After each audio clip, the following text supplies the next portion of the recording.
Hello, everybody. I'm Threezy Breezy. I'm joined by Fudgy Waffles. Welcome to day one of the OSAS finale. Yeah, we're going to be going into a two-round Swiss bracket. We have been the weeks leading up to this. All the teams that have been succeeding and playing well have been invited to this finale of OSAS, where they'll play in a 3-day tournament to decide who is the best of them all. They'll be first playing in a two-round Swiss bracket. There's two pools of 12 teams, and they'll go through two rounds of best of three matches. In the top three teams from each pool, the teams that go 2-0, will get a free run to their third day. If you can finish that off, 3Z. Yeah, the Big Kahuna, it's called, day three.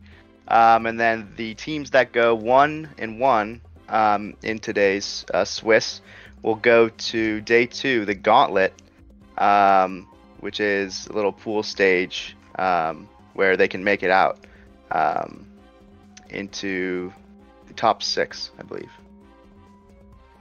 Yep, there'll be another battle after this one for most of the teams, except for this few teams. There'll be 6 teams, and just today that will be out of it for good. So there's a lot of stakes, a lot of stuff on the line this week, just this day even. Yep, it's time to see who's the best of amateur Omega Strikers. I'm excited.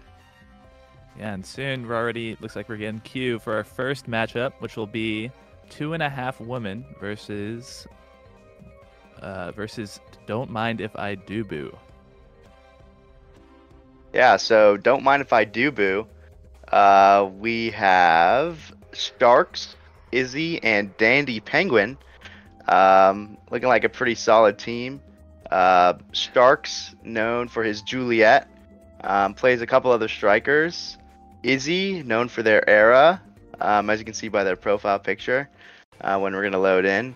Plays a few other strikers, plays a little bit of Vice. And then Dandy Penguin with a little Dubu and Amy. So looking to see those strikers come out. And then on the other side, from 2.5 Women, we have Kat Kupo. Plays a little bit of everything. Lots of picks coming out from Kat Kupo, maybe a bit of era. See from her. And then we have Selenia playing Juliet as well. A little bit of Asher sprinkled in. And then Ketty with the Amy pick. So looking to see those picks from these teams today as we load into Atlas Labs as our first map. Yeah, a lot of matchup going on here. I want to point out the standout names to me are, well, to be honest, all of 2.5 Women. I see them in almost every tournament, so it's really cool to see them grinding. Yep. And Don't Mind If I Do Boo, Dandy Penguin, a name I've seen in solo queue a multitude of times. So indeed. Yep. And we see the Atlas band coming out. Makes sense. That is the most played goalie, at least in solo queue, from Kat Kupo, if I remember correctly. Yeah, and it looks like 2.5 Women want to be banning out that Juliet, so not wanting to risk the mirror against Sharks NC, who seems to be a heavy Juliet player, at least in solo queue. And I've heard a little bit of inside information that although Selenia is mainly a Juliet player, has been working on the Zentaro. So, and we see that come out immediately as well. Yeah, so Sharks and Izzy playing Estelle and Vice. So a bit of a damage comp with a Dubu backline. As we see, Amy, Zentaro, Estelle. So definitely some killing going to happen this game for sure. Yeah, damage coming out on both sides. There's surely not a lot of lethality in this game right now. Yeah, lethality's low, as they say. Lethality low. We have stacks on stacks, hot shot start. So keeping these stacks is going to be kind of the name of the game for Don't Mind If I Do Boo, as they're the only team to opt to take stacks. But all of 2.5 Women taking hot shot. Yeah, very interesting strategy. Obviously, Atlas Lab, more kill-oriented map. But we see two kind of core control trains coming out with Hotshot and Stacks. So we'll see how this develops as Kat Kupo is trying to hold this down tight in the corner, gets it clear. Also had some interesting gear choices come out too that I want to talk about. We had Zentaro taking Vambrace, so opting for more of a defensive option. Maybe giving the starting Awakenings, wanting to play a bit more for core control rather than damage with Draining Wand. And then also the Estelle from Sharks going with Mags instead of Draining Wand or maybe Pummelers. So maybe opting for a bit more core control here as Kakupo loses their barrier finally. So we'll see if they can convert. As they get a kill, Izzy Boy and Sharks trying to score. Kakupo with the flip. Don't mind if I do boo indeed. Getting a Dubu KO there, it looked like. Dandy Penguin. Yeah, Dandy Penguin has the flip as well, so it's going to be hard to break through this last barrier at all. Oh, never mind. I lied. Dandy Penguin misses the strike, and it just goes right past him as Ketty with the flip tries to get it in, but Dandy Penguin saves as someone is KO'd, and we have a 3v2 here for the side of 2.5 women. That's a huge KO on Estelle. Estelle had flip there, so Sharkins losing that, and now have to deal with all this pressure. And that's a goal. Ketty. Just fires a good shot to the top. Yeah, definitely crazy situation. You had Dubu's having 2 core flips there and then losing them and then getting scored on after initially 2.5 women had their barrier taken first. So anything can happen in these rounds, it seems like.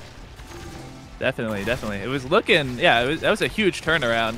2.5 women were definitely on the back foot for most of that set, but see the Amy turret coming down. Yeah, Amy turret putting a lot of pressure. Really hard to get around that. Dubu, one of the better characters, honestly, to counter ult with ult, but the cooldowns are not equal, especially when Kakupo has that hot shot, and we do not have the same from Dubu. Yeah, he is fully stacked up now, so we're going to see if this Dubu can kind of take control of the map, do a little bit of skating, as they say, as he's able to, just rotate over to that barrier and strike it. Izzy Boy with core flip, see how they make use of it, as 2.5 women are just trying to get this last barrier, while Dubus are just trying to defend. They don't have either barrier yet. Yeah, and keeping it in this top corner is kind of what both teams want to do, because it's easier to defend from that angle as Dubu, but it's also easier to get there and maintain possession. And like, whoa, we slip it around, but not all the way, and that's the last goal barrier taken. Yep, Izzy Boy opting to flip now, just to kind of alleviate some pressure, as Sharks and Z with a great Estelle ult, finding both barriers. Kakupo, though, flies up with the eject button, core flips and scores. Nothing to do there from Dandy Penguin. Nice shot by Kakupo. Yeah, it's a lot easier with eject button. It's much easier to kind of have that forward presence than playing Dubu and being fast. Because like Dubu and being fast is like a great way to like run up and then just have like a huge body there to help with your offense. But it's also it takes a lot of understanding of like when can you go up, when will you not be susceptible to your defense getting kind of destroyed by moving up. Right. But where eject button is, you just get to move up and then you can come back whenever you want. And we see some stalling after the KO. I really like that. I really like the. You don't always have to hit the core. You don't need to. Ooh. Nice Dubulog to stop the core flip there from Ketty. Dandy Penguin trying to hold it down with this flip here as Dubu's just trying to take this last barrier. Oh. They don't mind if I Dubu. Oh, nice save from Dandy Penguin, but Selenia strikes it in with the combination of that Amy turret. Just too much pressure as 2.5 women take the first set.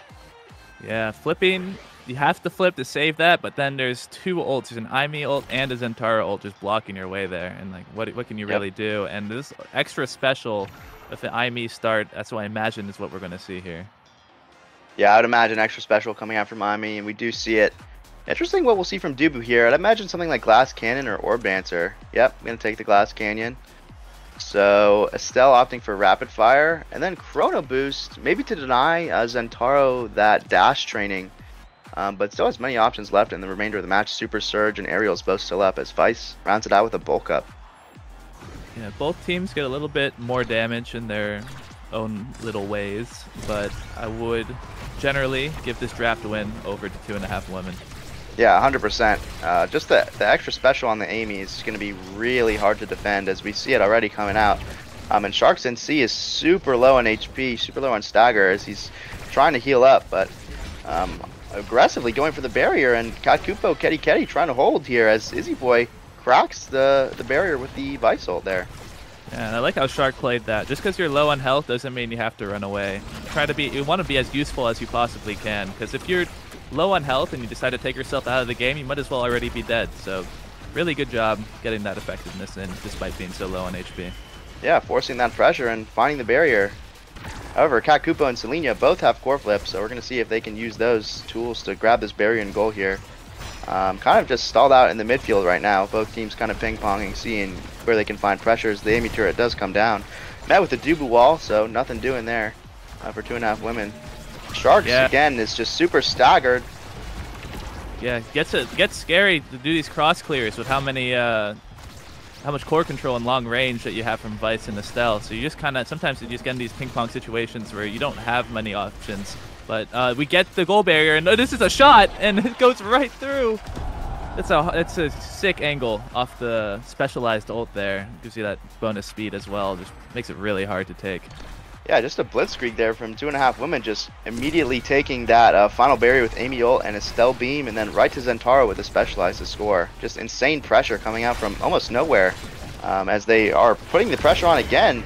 Oh, as Sharks finds the kill with the Estelle beam. Oh, and the blink to the double barrier. Oh, but saved by Kakupo, so one still alive.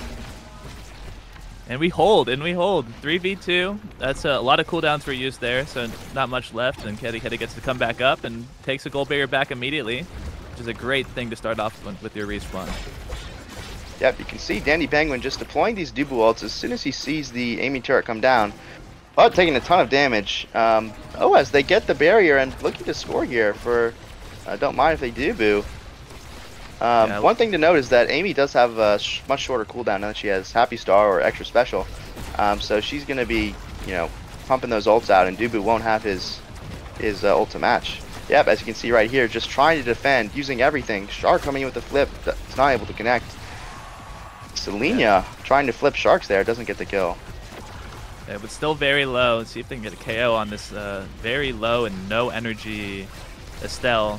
Unfortunately, the ult doesn't hit. That specialized ult with ton damage, and there's the KO. Now power play opportunity, and with the all the cooldowns coming out. But Dandy Penguin, hold strong. Dandy Penguin, hold it down. Dandy Penguin with the performance of a lifetime holding this barrier, as Izzy Boy does have core flip, looking to move up here with Sharks, and a nice angle from Izzy Boy. Yeah. Great shot. Great performance. Again by Dandy Penguin, holding that down in the 2v3. Almost a 1v3 for most of it, too. And a good finish with that core flip. Ooh. Yeah, that's what you love to see from your Dubu, as he's just locking it down. Yeah, doing it again. Like, I like to say that the IME turret has hands. It is hard. You can get in through that thing. Is real tough, but we see Don't Mind If I Do, finding different ways to get through it. But that's both barriers down. 2.5 women applying a lot of pressure here. Yeah, not enough there to save that one from Danny Penguin.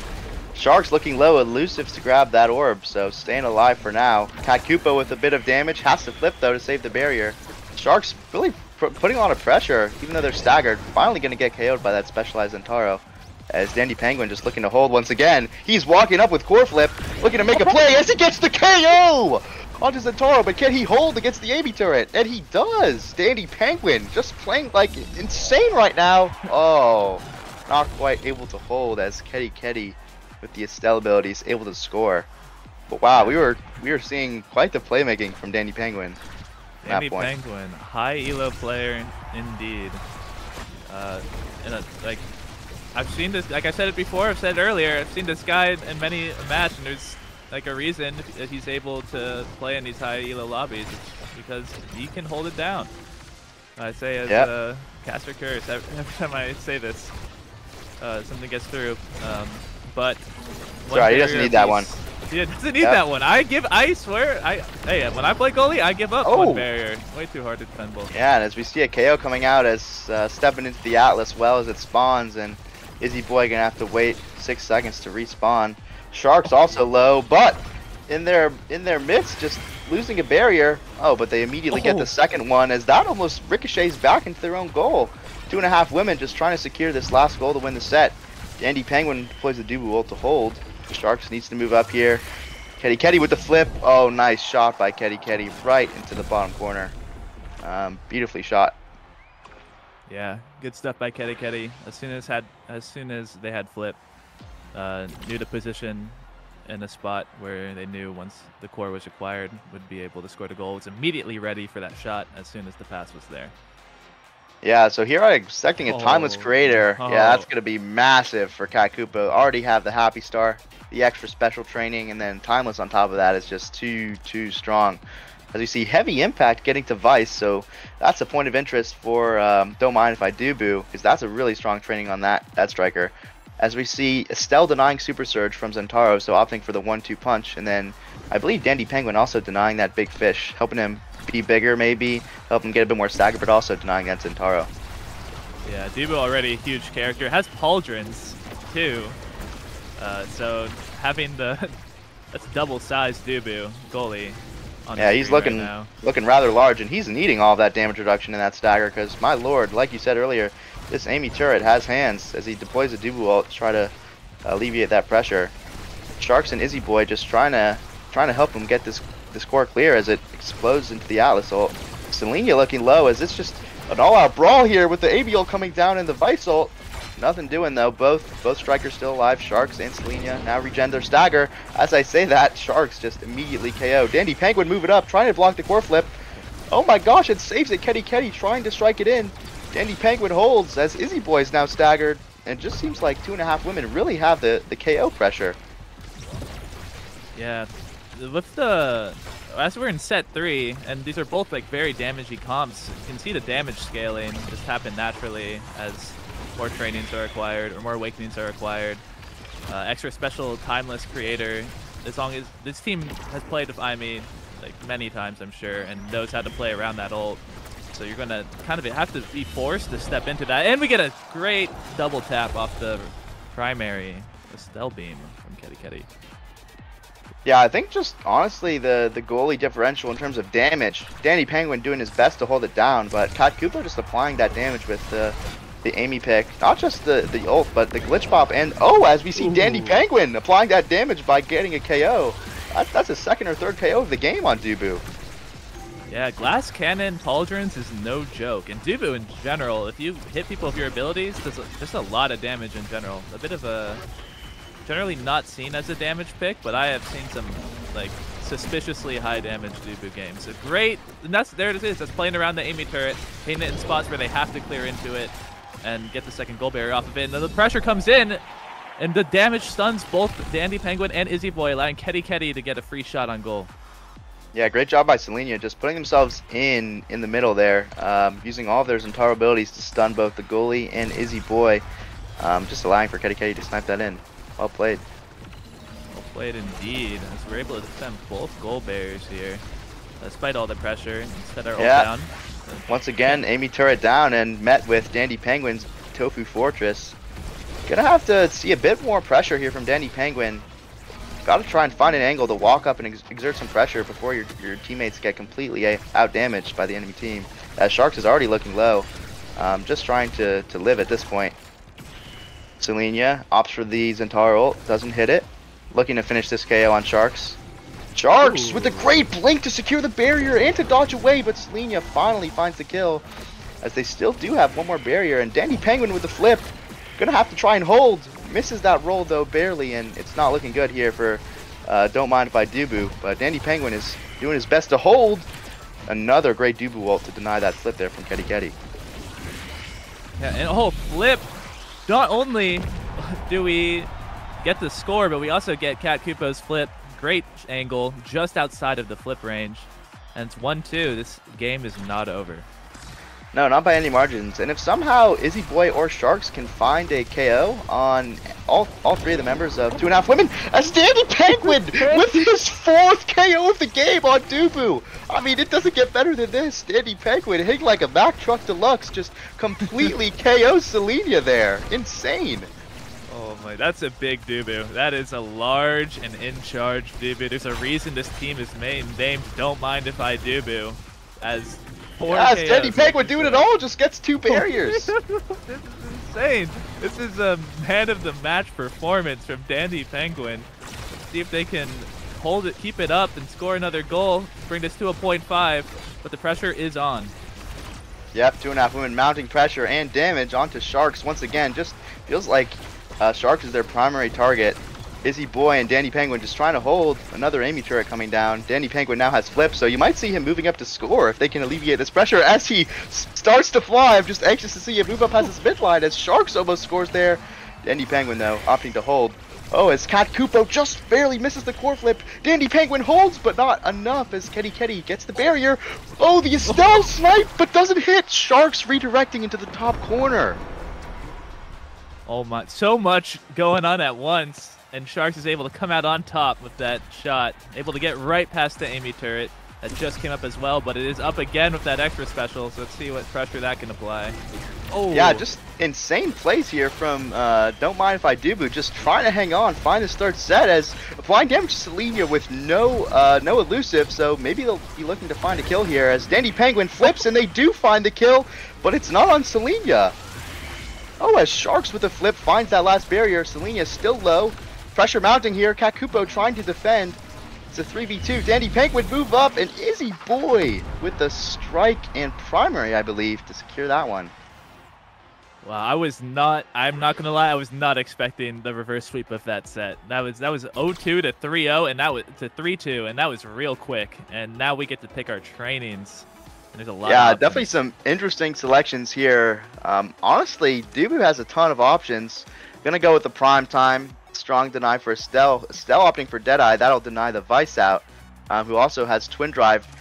Once again, that's a good deny from the Amy goalie, but also strong on that striker in general. We'll see if they opt for Stagger Swagger here. They do, so Kakupo trying to stay alive a little bit. Zentaro opting for the Egoist instead of the Catalyst. That's a bit interesting because Catalyst is really strong on Zentaro. All of his abilities have pretty low cooldowns and just allow him to stack that evasive bar.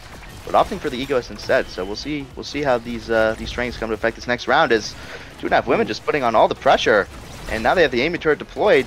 But Izzy Boy and Danny Penguin hold as Sharks and C is able to just find those two barriers.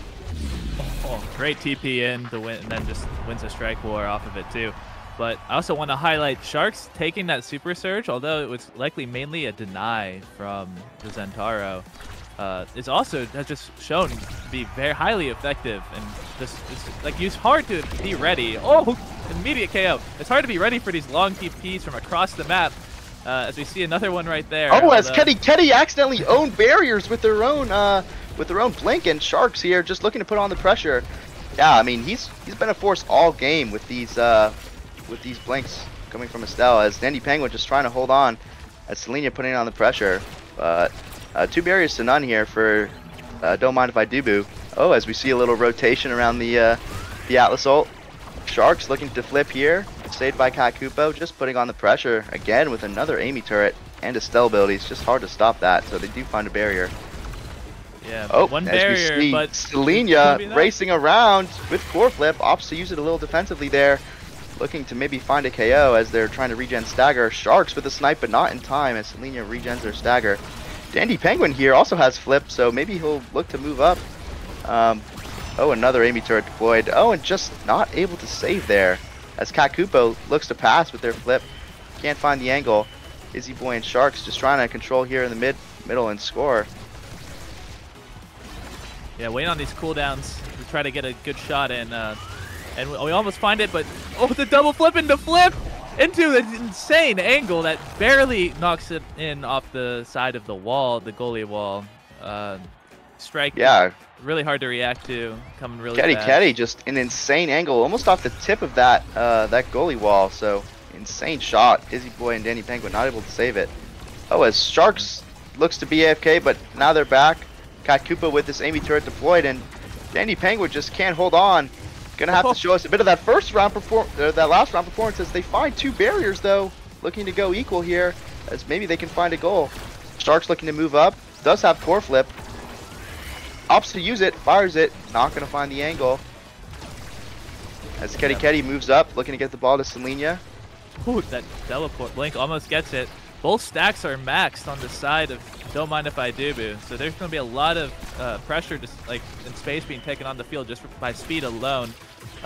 We get the Centauro ult comes out, but and gives flip, and it comes out immediately. Oh, but Danny Penguin is too big and too fast. Saves the core, and now deploys the Dubu ult to stop the Amy ult.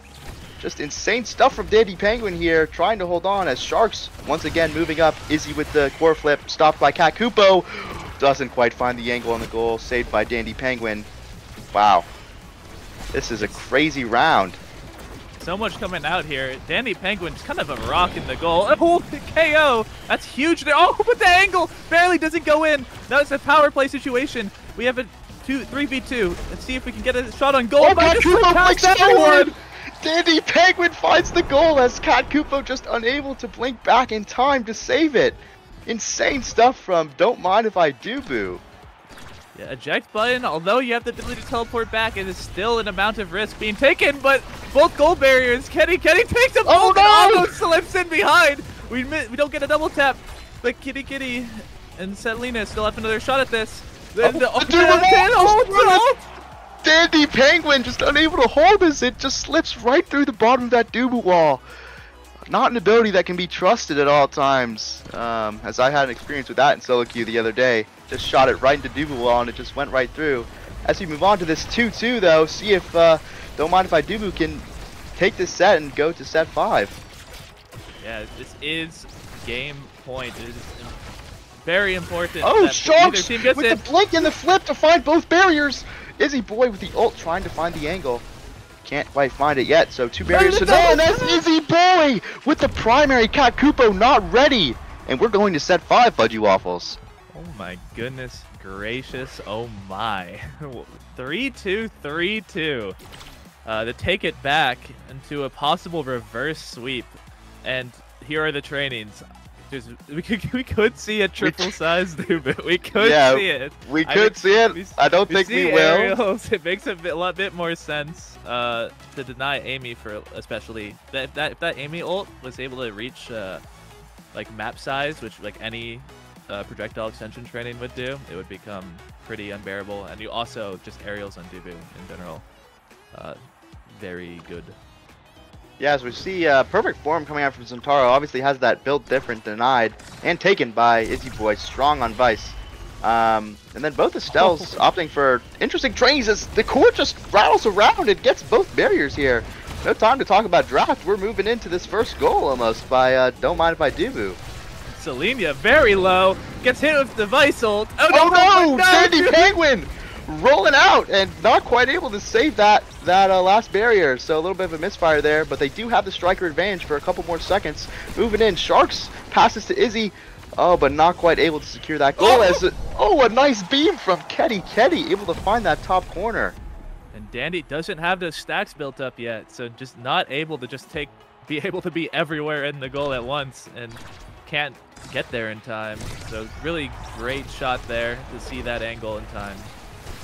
Yeah, the Estelles are looking like the playmakers this game, just really finding most of the goals, even a lot of the KOs, as Sharks, yep, there it is, finding the first barrier, just taking control of this core. Finds the flip there, a defensive Amy ult deployed, and an offensive Dubu Wolf by Dandy Penguin, using his speed, his glass cannon, to find that, and they do find the first barrier, or sorry, excuse me, the second barrier. Oh, we get another rollout from Dandy Penguin, but he's able to core flip, as another Amy ult deployed, just trying to get it free. Oh, and Sharks able to help just with that Amy. The core flip denied! Izzy Boy with the primary as Ketty strikes out of the core flip, finds the angle. What a goal! Perfect timing on that, and also has flipped here is into this set or into this point, but to see if we can get that used immediately. But how it's this turret has hands. Despite using like almost all their cooldowns, is not able to get through that. Oh no! And Dubu's down. They find a ton of damage, and Selenia able to use the core flip to secure the kill. Sharks having to hold with core flip into the Atlas. Well, oh my gosh, this Izzy Boy finds the KO! Strike it away! The AB turret finally finds the barrier. Oh my goodness. But Dubus are back. They have Dandy Penguin back. He's ready. He's ready to regain his stacks. Does have that glass cannon for a little bit of speed, so looking to find this last barrier as the sides are even, and they do. Izzy Boy able to find it. As pressure is mounting here from the side of 2.5 women, though. Maybe we'll see an Amy turret shortly. Just trying to hold it down in midfield.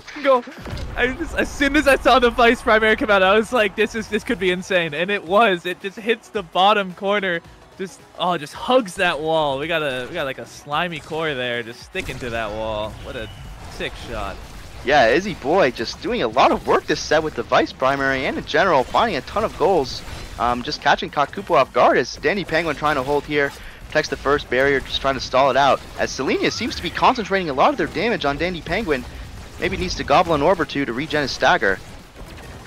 Ooh, but all this pressure has allowed Shark NC to just once again apply this pressure forward and get both goal barriers. But now gold barriers lost on both sides. You have 2 flips on Don't Mind If I Do Boo. The ult's going to take out, once again, take out Zentaro as we have 2 flips in a power play situation. Let's see how they're used.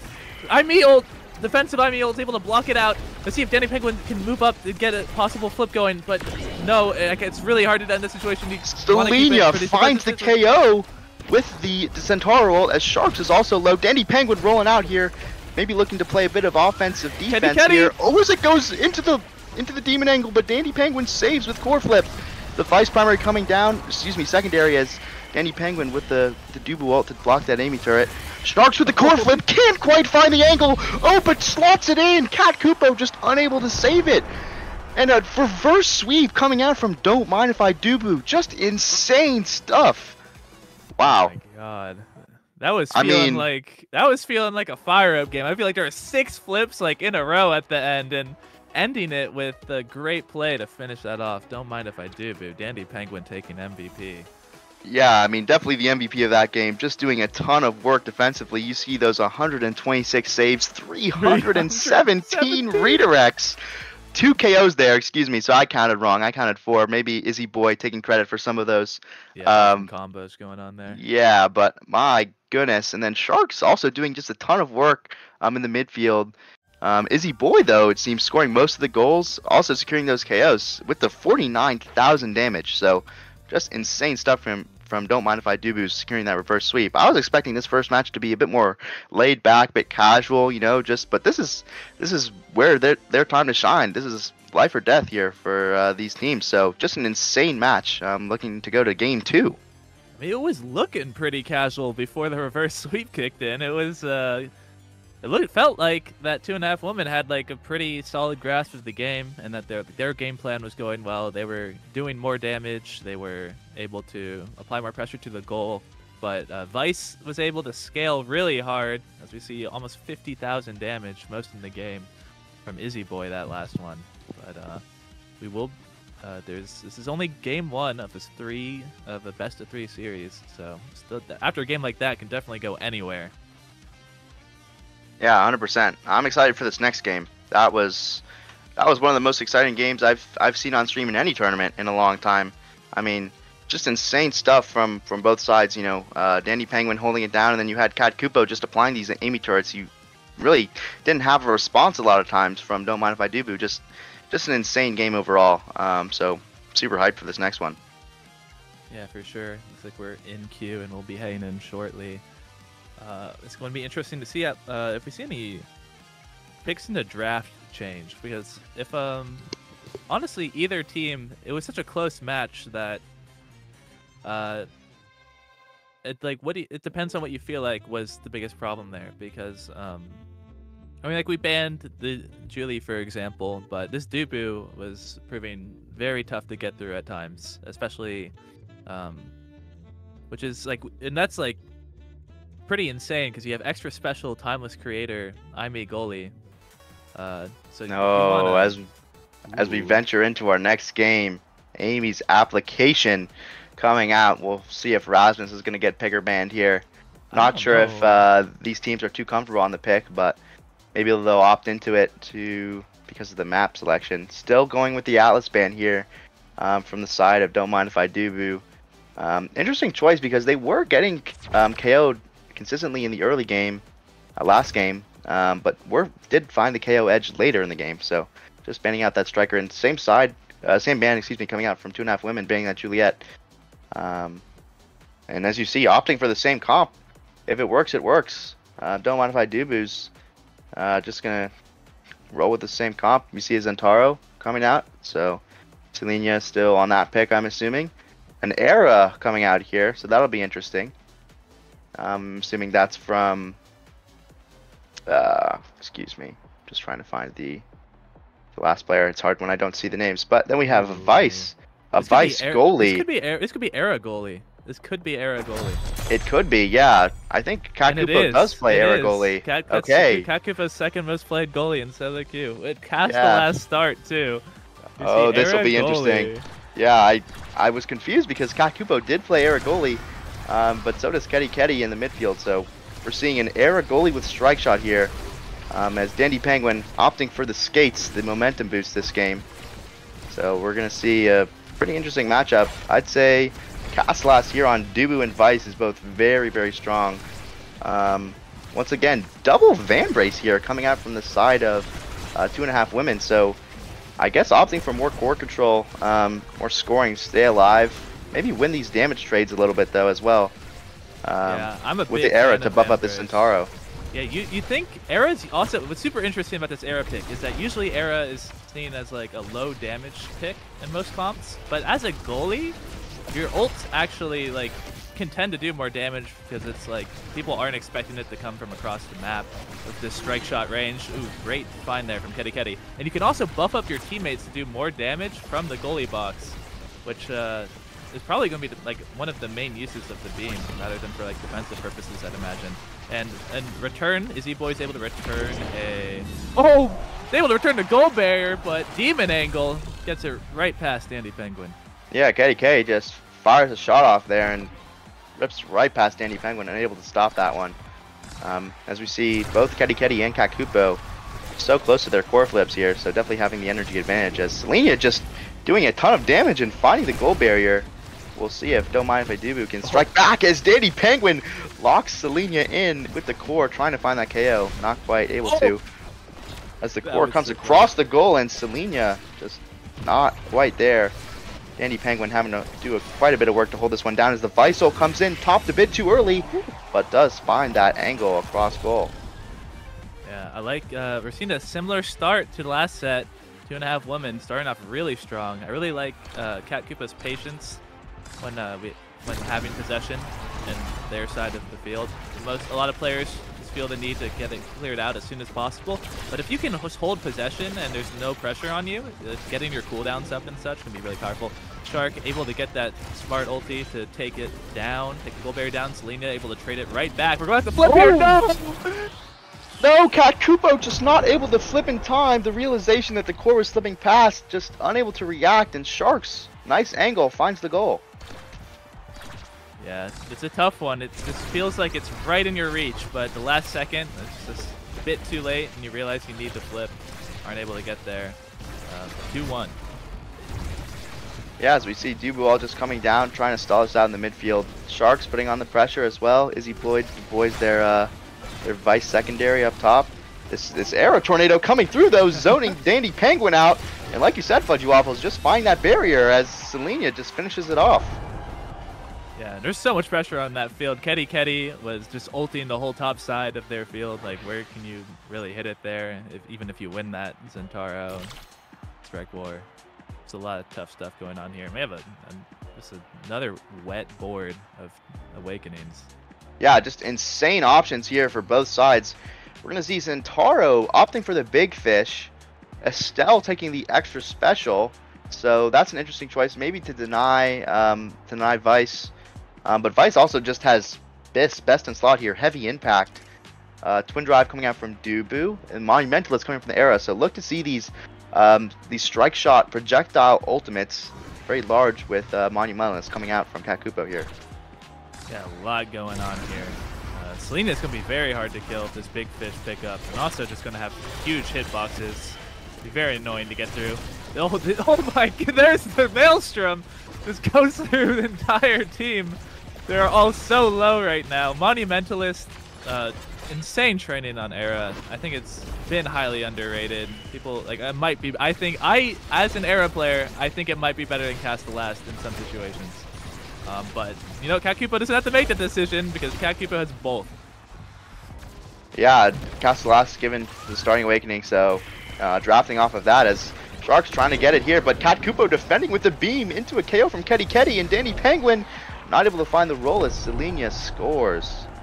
Great play by Selenia. Just waits there to bait out the roll and then hits it right around. And it's just a really hard situation to be in as Dandy Penguin because If you wait too long, then you're just going to get checkmated by all these abilities that Zentaro has. It sometimes feels like Zentaro has like 4 abilities with that passive and just like general existence. Ooh, great KO, but it could be returned.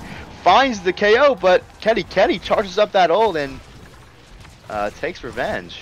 As Dandy Penguin here trying to move up. Izzy Boy on the same side, so going to be cleared down by Ketty, who now has core flip. You see Sharks NC respawn topside, able to collect that core. Link up, trying to get the barrier, but saved out for Kupo. Ketty opting to core flip defensively here as the core is just ping-ponging around the map right now.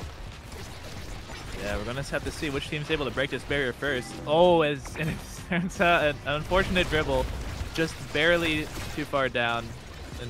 An own barrier from Kupo, which could be the opening that this team needed. We have That's a massive monumentalist Maelstrom coming out, but Dandy Penguin had previously deployed his Tofu Fortress, so going to be holding that one down. Still has core flip too. Oh, but does lose the barrier. Nice angle there from Selenia, I believe, to secure that one. Yeah, Izzy Boy looking real low, standing far back, was able to move up here. The strike shot hits Izzy Boy out of position. Might have been a goal there. Sharks with the setup just barely misses the angle, and looking to find another one here as Zentaro deploys the ult. Gonna have to elusive there. Super low on stagger. Kupo almost gets KO'd off the side with Vice primary into a Stell beam. Oh, Selenia wastes core flip. Just unable to hit it there as Dandy Penguin off to flip forward. Kupo misses the angle. Sharks looking to find a goal here. Izzy Boy just misses that strike, looking to pass up to Sharks as this massive air tornado comes out. Once again, met by the Duper wall and just finds Sharks again, who's just scoring on this Estelle. Yeah, once the core starts moving this quickly, positioning becomes so much more important. And just like, even if it seems like the core just luckily gets to you, in reality, it's likely you had to have been in that position that allows you to score for that core to, like, quote unquote, luckily get to you. And that's what happened there. Shark NC standing in the perfect position to take over that as we have a lot of pressure. Yeah, Selenia and Ketty just putting on the pressure here. Here comes that magic Maelstrom. Sharks NC and Dandy Penguin looking awfully low here. Selenia just trying to find this goal.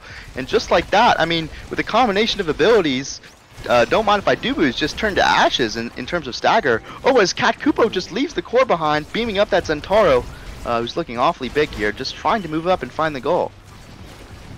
Yeah, Shark NC looking real low, but a lot of cooldowns used to try to get the score, and which kind of backfires as Izzy Boy, great play there, able to. Yeah, nice pass from Sharks, just finds Izzy Boy and just able to score there. Great passing play as we go to 2-1 in the set. So Don't Mind If I Do Boo's just looking to even it out. Yeah, all right, a lot of pressure. Great kickoff start here, but the Dubu will hold. A lot of abilities coming out there to deal damage, but Selenia just able to heal it all back really quickly with that Bam Brace plus Big Fish.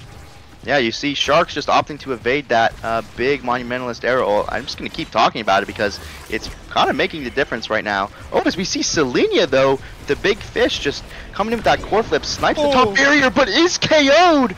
Huge KO coming out from the side of Don't Mind If I Do Boo. Sharks just in the barrier, just trying to find this goal. Strike Warrior and does find the beam! Wow, just insane stuff there from Sharks NC.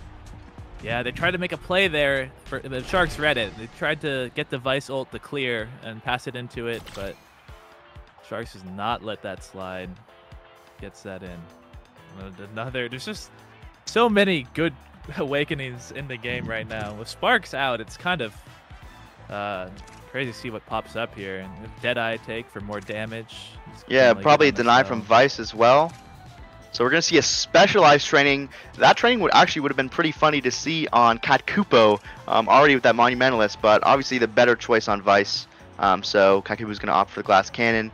Dubu turning into a bit of a dancer here for Dandy Penguin with those Orb Dancer stacks. So like last game, looking to see if he can stack it up and kind of find those offensive plays.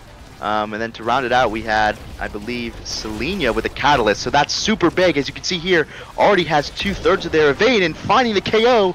Just a lot of really good trains on this Zentaro as they're mounting pressure here. So obviously, I would give this draft to 2.5 women.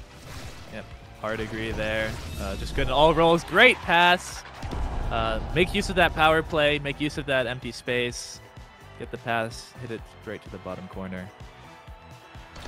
Yeah, and you see already Selenia just has their core flip almost completely charged, so looking to make an offensive play. And you'd think that the damage would be kind of even from these teams, but 2.5 Women just finding the majority really with the Zentaro pick. As you see, Cat Kupo losing the barrier, unfortunately, there. Does find this big air tornado, though, shredding Danny Penguin's stagger bar. As Selenia looks to finish the job, coming in with the damage in the vice secondary. Both goalie and midfielder are staggered there. Sharks and Danny Penguin just trying to stay alive and defend this barrier. Nice defensive Dubu ult kind of keeps them out. But as you see, Ketty and Selenia just both playing super offensively, leaving Cat Kupo to control the midfield, trying to find these kills. Yeah, and so far haven't been able to find one of these kills finished off. Now no one staggered, almost at full HP now, and are looking pretty healthy. But still the pressure is mounting. If Ketty and Selena can find a play here, both now have flips up and the Maelstrom coming through. As how could you possibly defend this barrier? Penguin! And they Penguin is able to hold his death! He pays for the barrier with his life as Sharks unable to hold there, but insane hold as just Selenia cracking through. Just too much pressure from 2.5 Women. But wow, what an insane hold there from Danny Penguin. Yeah, they realize, I mean, like once you're holding that hard, like they have to be taken out. It's just the only way they're gonna get this barrier, it seems, is if they can take out Danny Penguin. But with these both like damage-centric comps, the Van Brace is coming in huge. You're just gonna end up winning like almost all of the damage trades because every time you're dealing a ton of damage, you're gonna be healing a lot of that back. Yeah, so we talked about it. Obviously, with you know, lethality being low, with the damage numbers being low on all the champions, all the strikers. Oh, as Danny Penguin just holding that Van Brace will just allow you to. Oh my goodness! As we see, interrupts me. Dubu finds the K off of the vice secondary into the Amy's app hole. Like that was crazy there from Danny Penguin. Just good awareness to find that KO. Yeah, there's a lot of characters on this map that can just add from the goalie and get those KOs, but the goal barrier is taken despite the able to get through all 3 members just kind of standing in the corner.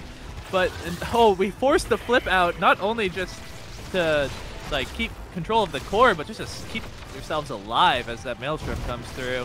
And oh no, Dubu Wall fails us once again. Yeah, Dubu Wall not treating Danny Penguin right these past couple games as the core does find Selenia, but strike one from Danny Penguin! What a save! Once again, just clearing it away from Selenia, trying to hold this fight. Sharks, who snipes it in! Nice dribble into a stealth primary. Cat Kupo, unable to save it. Great play there from Don't Mind If I Dubu, holding on and finding that goal.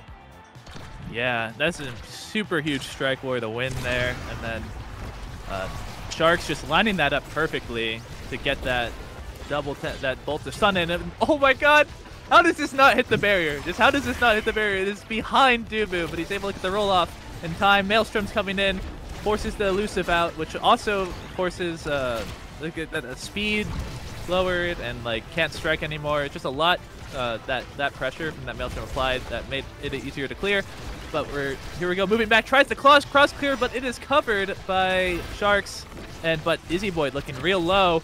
The TP barely doesn't reach it in time for Cat Kupo is able to save that. Maelstrom coming in once again, pushes Izzy Boy back, and now is able to elusive through the unelusible. Penguin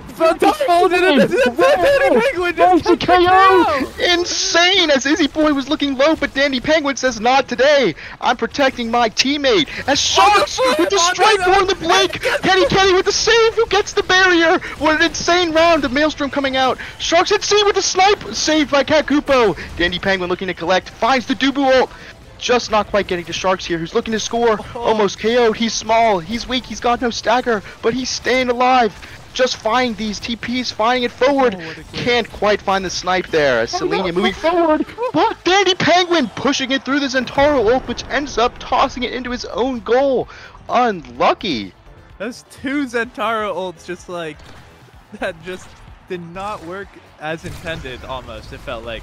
One of them just hit a staggered target, which they're not supposed to be able to move out of, but just walks out of it and then gets KO'd immediately after. I'm still thinking that interaction was insane. And then the perfectly timed Dubu log to get that through that Zentaro ult. But it's yeah, as you see here, 2.5 Women here finding that barrier first, so really critical set as we see Izzy Boy and Danny Penguin just trying to hold on. Selenia here trying to collect the core as the Dubu wall is deployed defensively there. Sharks and C forcing that that flip out as Selenia now has flip. Oh, but Dandy Penguin just can't beat out the Zentaro. Well played there from Selenia, just staggering their abilities, timing out that core flip there from Dandy Penguin. Yeah, Selenia able to get revenge for that last win earlier, and we see a built different tempo swing, prime time. There's a lot on the table here for damage trainings for a lot of damage characters. Yeah, Zentaro opting for that build difference. It's going to be massive. Again, has that big fish. Interesting choice here from Dandy Penguin. Is going to opt to take prime time. That's a good deny from Vice, and not too bad on Dubu as well. But to note, he does have Orb Dancer, so interesting that he wouldn't opt for Replicator here, as Era has Timeless Creator. Timeless Creator, okay, let's take a look at Era's cast the last. Era has some insane trainings. Cat Kupo just looking to find these massive ults across the board, so look out for that once again. Insane draft there. Honestly on both sides, but 2.5 women I believe have the edge. Oh my god, it's so big. The bus is coming through, you gotta get out of the way, but like how can you through these, like on Imy's app too, of course, like the midfield is just split into these small little angles that just like the entirety of the Era ult can just kind of contain, and it's being charged up again, but it doesn't even matter because Selena is able to get the primary through Dandy Penguin for the double tap goal. Yeah, I mean 2.5 women just trying to take this to a set 3 or a game 3, excuse me. Pretty dominant performance here. This Era ult just forcing out some elusives, and then once the midfielders have no elusive, it's really easy for Zentaro and Vice just to find the KOs as Selenia dashes in, finds the core flip and the goal barrier. Dandy Penguin just unable to defend it. Yeah, that roll comes out a little bit too late, and now they're going to deal with all this pressure, including the Maelstrom going cross here. They all have to get out of the way. They're just all running into the midfield. Oh, no, Dandy Penguin open up. Just unable to rotate back into the goal, place that Dubois topside, but great clears by 2.5 women, just able to switch that core to the bottom half and find the goal. And it looks like is this like a positioning issue or what? But no, it just gets Cat Koopa's ginormous ult that's just forcing them all to leave their side of the field, which is like, and they were able to take advantage immediately. It's just so hard to play around if you're not used to it. Honestly, might need to see some just using elusive to give respect to it at this point in the game, and Shark does exactly that. Ooh, cross court. Oh! Dandy Penguin trying to hold it down, but just misses a strike there. Selenia able to find the barrier, and now has core flip. It's not looking too good. Oh, but Dandy Penguin stuns him with the core flip and is able to find the barrier. Dandy Penguin just trying to hold it down for his team to maybe find a goal here. Desperation has this Aero Tornado just wreaking havoc on Sharks and C's HP. Just drains 500, but he's able to find the kill on Selenia, and now they have a 3-on-2 power play. And you get the double tap of like the max range primary, and I mean Shark was also right there to finish off. It's really not too much you can do there, but 2-1, we're still holding on to this to see if we can prevent this game 3. Yeah, and I kind of understand what's happening now a bit more with the pressure that's mounting here. Just Era speed. Okay, so the Era speed just allowed Ketty and Selenia to race into the half of Don't Mind If I Do Boo, just destroy their HP by putting on the pressure and find the barrier. So really tough to match that pressure if Era has both her ult and the speed boost for her midfielders. Yeah, it's also just so hard to play around. This is not a traditional pick. This Era goalie, it is like it's a pocket pick that their team is much more used to than the other. Dandy Penguin might lose orb stacks here, which could be it's real to end, but we get the floor flip, able to be blocked. Shark and C, they're able to split up onto the goal, but still pressure is not done being applied. But as we move on here to the goal, Vice ult coming out, taking up a lot of space in their goal, and it just like gets a free kill because why not, honestly? And the ult bounces off. Dandy Penguin hold it down, just finding these clears that they can't anticipate. Izzy Boy helping out as well. Oh, but it just goes topside to Selenia. Nice pass there from Cat Kupo to finish off the game. I mean, what a crazy game. This era pick really kind of enabling 2.5 women to the victory. Yeah, it's definitely much more of a comfort pick than Imy was, at least from ifstriker.gg has anything to say about it. But yeah, there was a lot of increased damage. Like even if it looks like the Era didn't do that much damage that game, buffing your teammates up to do more damage is real, and that's Yeah, I mean, that's you helping had out. Selenia with double size training, built different, big fish, and then with the Era Beam on top of that, and the speed, like just able to get that pressure, get that damage in, and Dandy Penguin tried his hardest with those 83 saves, just unable to hold it down. As you see, just the vast disparity in damage for both sides, just able to find the pressure there from 2.5 women. So maybe we'll see a switch up in bans now, or maybe not. Maybe we're gonna roll into game 3 with the same bans. What do you think? What I think? No, I hope they're not listening, but this would be really interesting. What if we ban Zentaro instead of Atlas? Then Yeah, what does Selenia pick? I think that'd be really interesting if they ban Zentaro, because yeah, the Juliet ban was coming out from the side of 2.5 women. That Zentaro is just doing a ton of damage, finding most of the goals there. You see 8 goals, 1 assist. Seems to be kind of where they're focusing most of their intent, just enabling that Zentaro with that Era, enabling his KO potential with the Vice. So banning Zentaro would be really interesting for next game.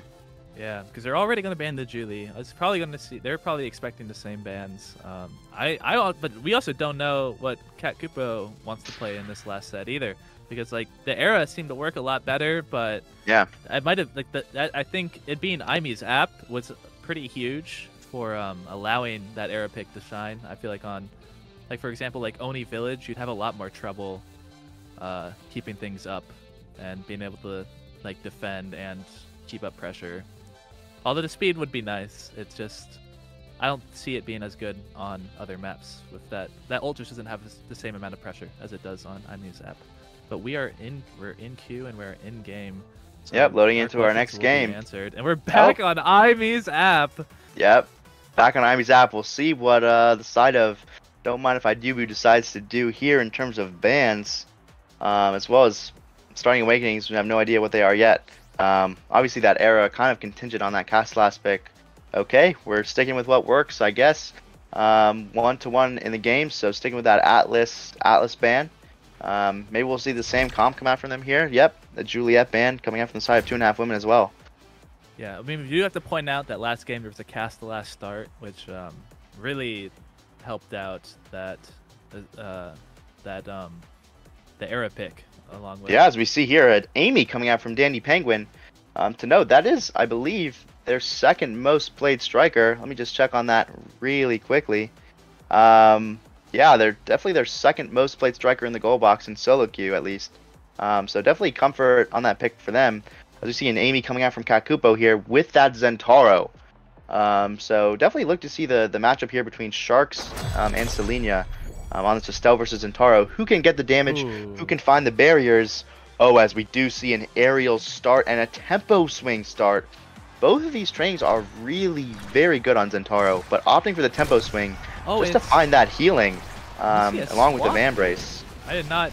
Maybe you mentioned it and I didn't hear, but I did not see that Cat Kupo is actually playing Vice. Oh, neither did I. Yeah, Cat Kupo going to be on the Vice and Ketty going to be on the Amy. Mixing things up, so but they're both. This is the first time either of these people have played these characters in the set, which is interesting because they've both already been picked in the set. But it shows a lot of flexibility from this roster. But that's the first goal already taken down. Great shots from the corner. Yeah, Sharks just able to put that one in, mounting the pressure there with Izzy Boy, able to find the barrier, and then quickly after finding the goal. Honestly, I do believe that the Amy pick is stronger from the goalie position than the midfield position, especially with a Vice on the same team. But it depends, obviously, on comfort and which players are comfortable on what. So Cat Kupo just looking to find these Vice TPs forward and these ultimates as they're trying to hold it down right now. Applying the damage to Izzy Boy, who's looking rather low. Playing against Zentaro, Amy, and Vice is never fun. No, I can't unsee this. I just realized that Sharks is like almost definitely a controller player. I was looking at the movement, and it's just like this has got to be a controller player. Maybe yeah, we're seeing some controller inputs here from Sharks. Just trying to find these angles. I mean, just applying a ton of pressure on offense. Dandy Penguin can't quite find the glitch pop to defend their barrier there. Oh my goodness, it's KO! The core flip coming in from Ketty, and the dash just finding the KO and the goal. Insane stuff. Yeah, the vibes of the game have just changed so much with this IME pick. It just turned into like, before it was a bit of like Danny Penguin. Can Danny Penguin hold it down long enough for them to win past 2.5 women's damage? But now it's just damage versus offensive pressure, and just who can do more, who can do the most. And see, and that's the aerials dash right there, forcing the flip out. Oh, and the glitch pop finishes off that barrier and puts the pressure on. Stun doesn't quite hit the core. Yeah, Sharks trying to work with Izzy Boy here, just unable to find the goal. Pressure mounting again now from 2.5 women. They have that Amy ult deployed. Unable to find it though, as Sharks looking to rotate up, collect that core. Danny Penguin flicks forward, deploys the Amy ult to help secure that mid control. Sharks just looking to get it past Ketty who's kind of the iron wall in the midfield right now. As Sharks looking to score there, Kakupo saves away. Ooh.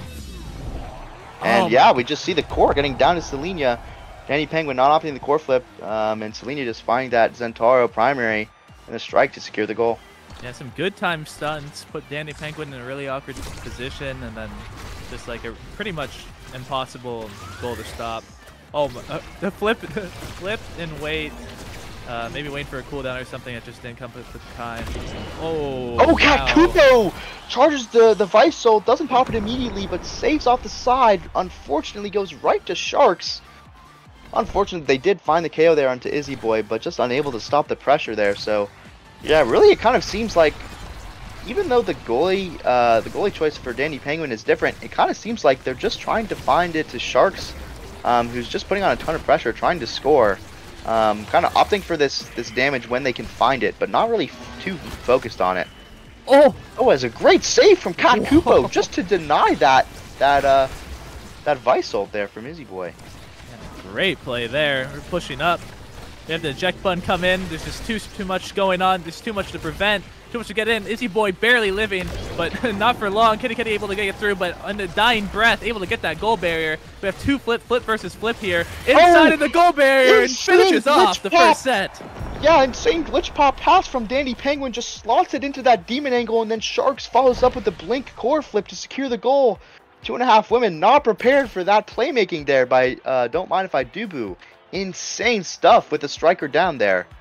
And now there's just so much to deny here. It's just like extra special Vice is just too much of a problem. You can't. Yeah, really extra special Vice or Amy would be way too strong. So still having to pick that up.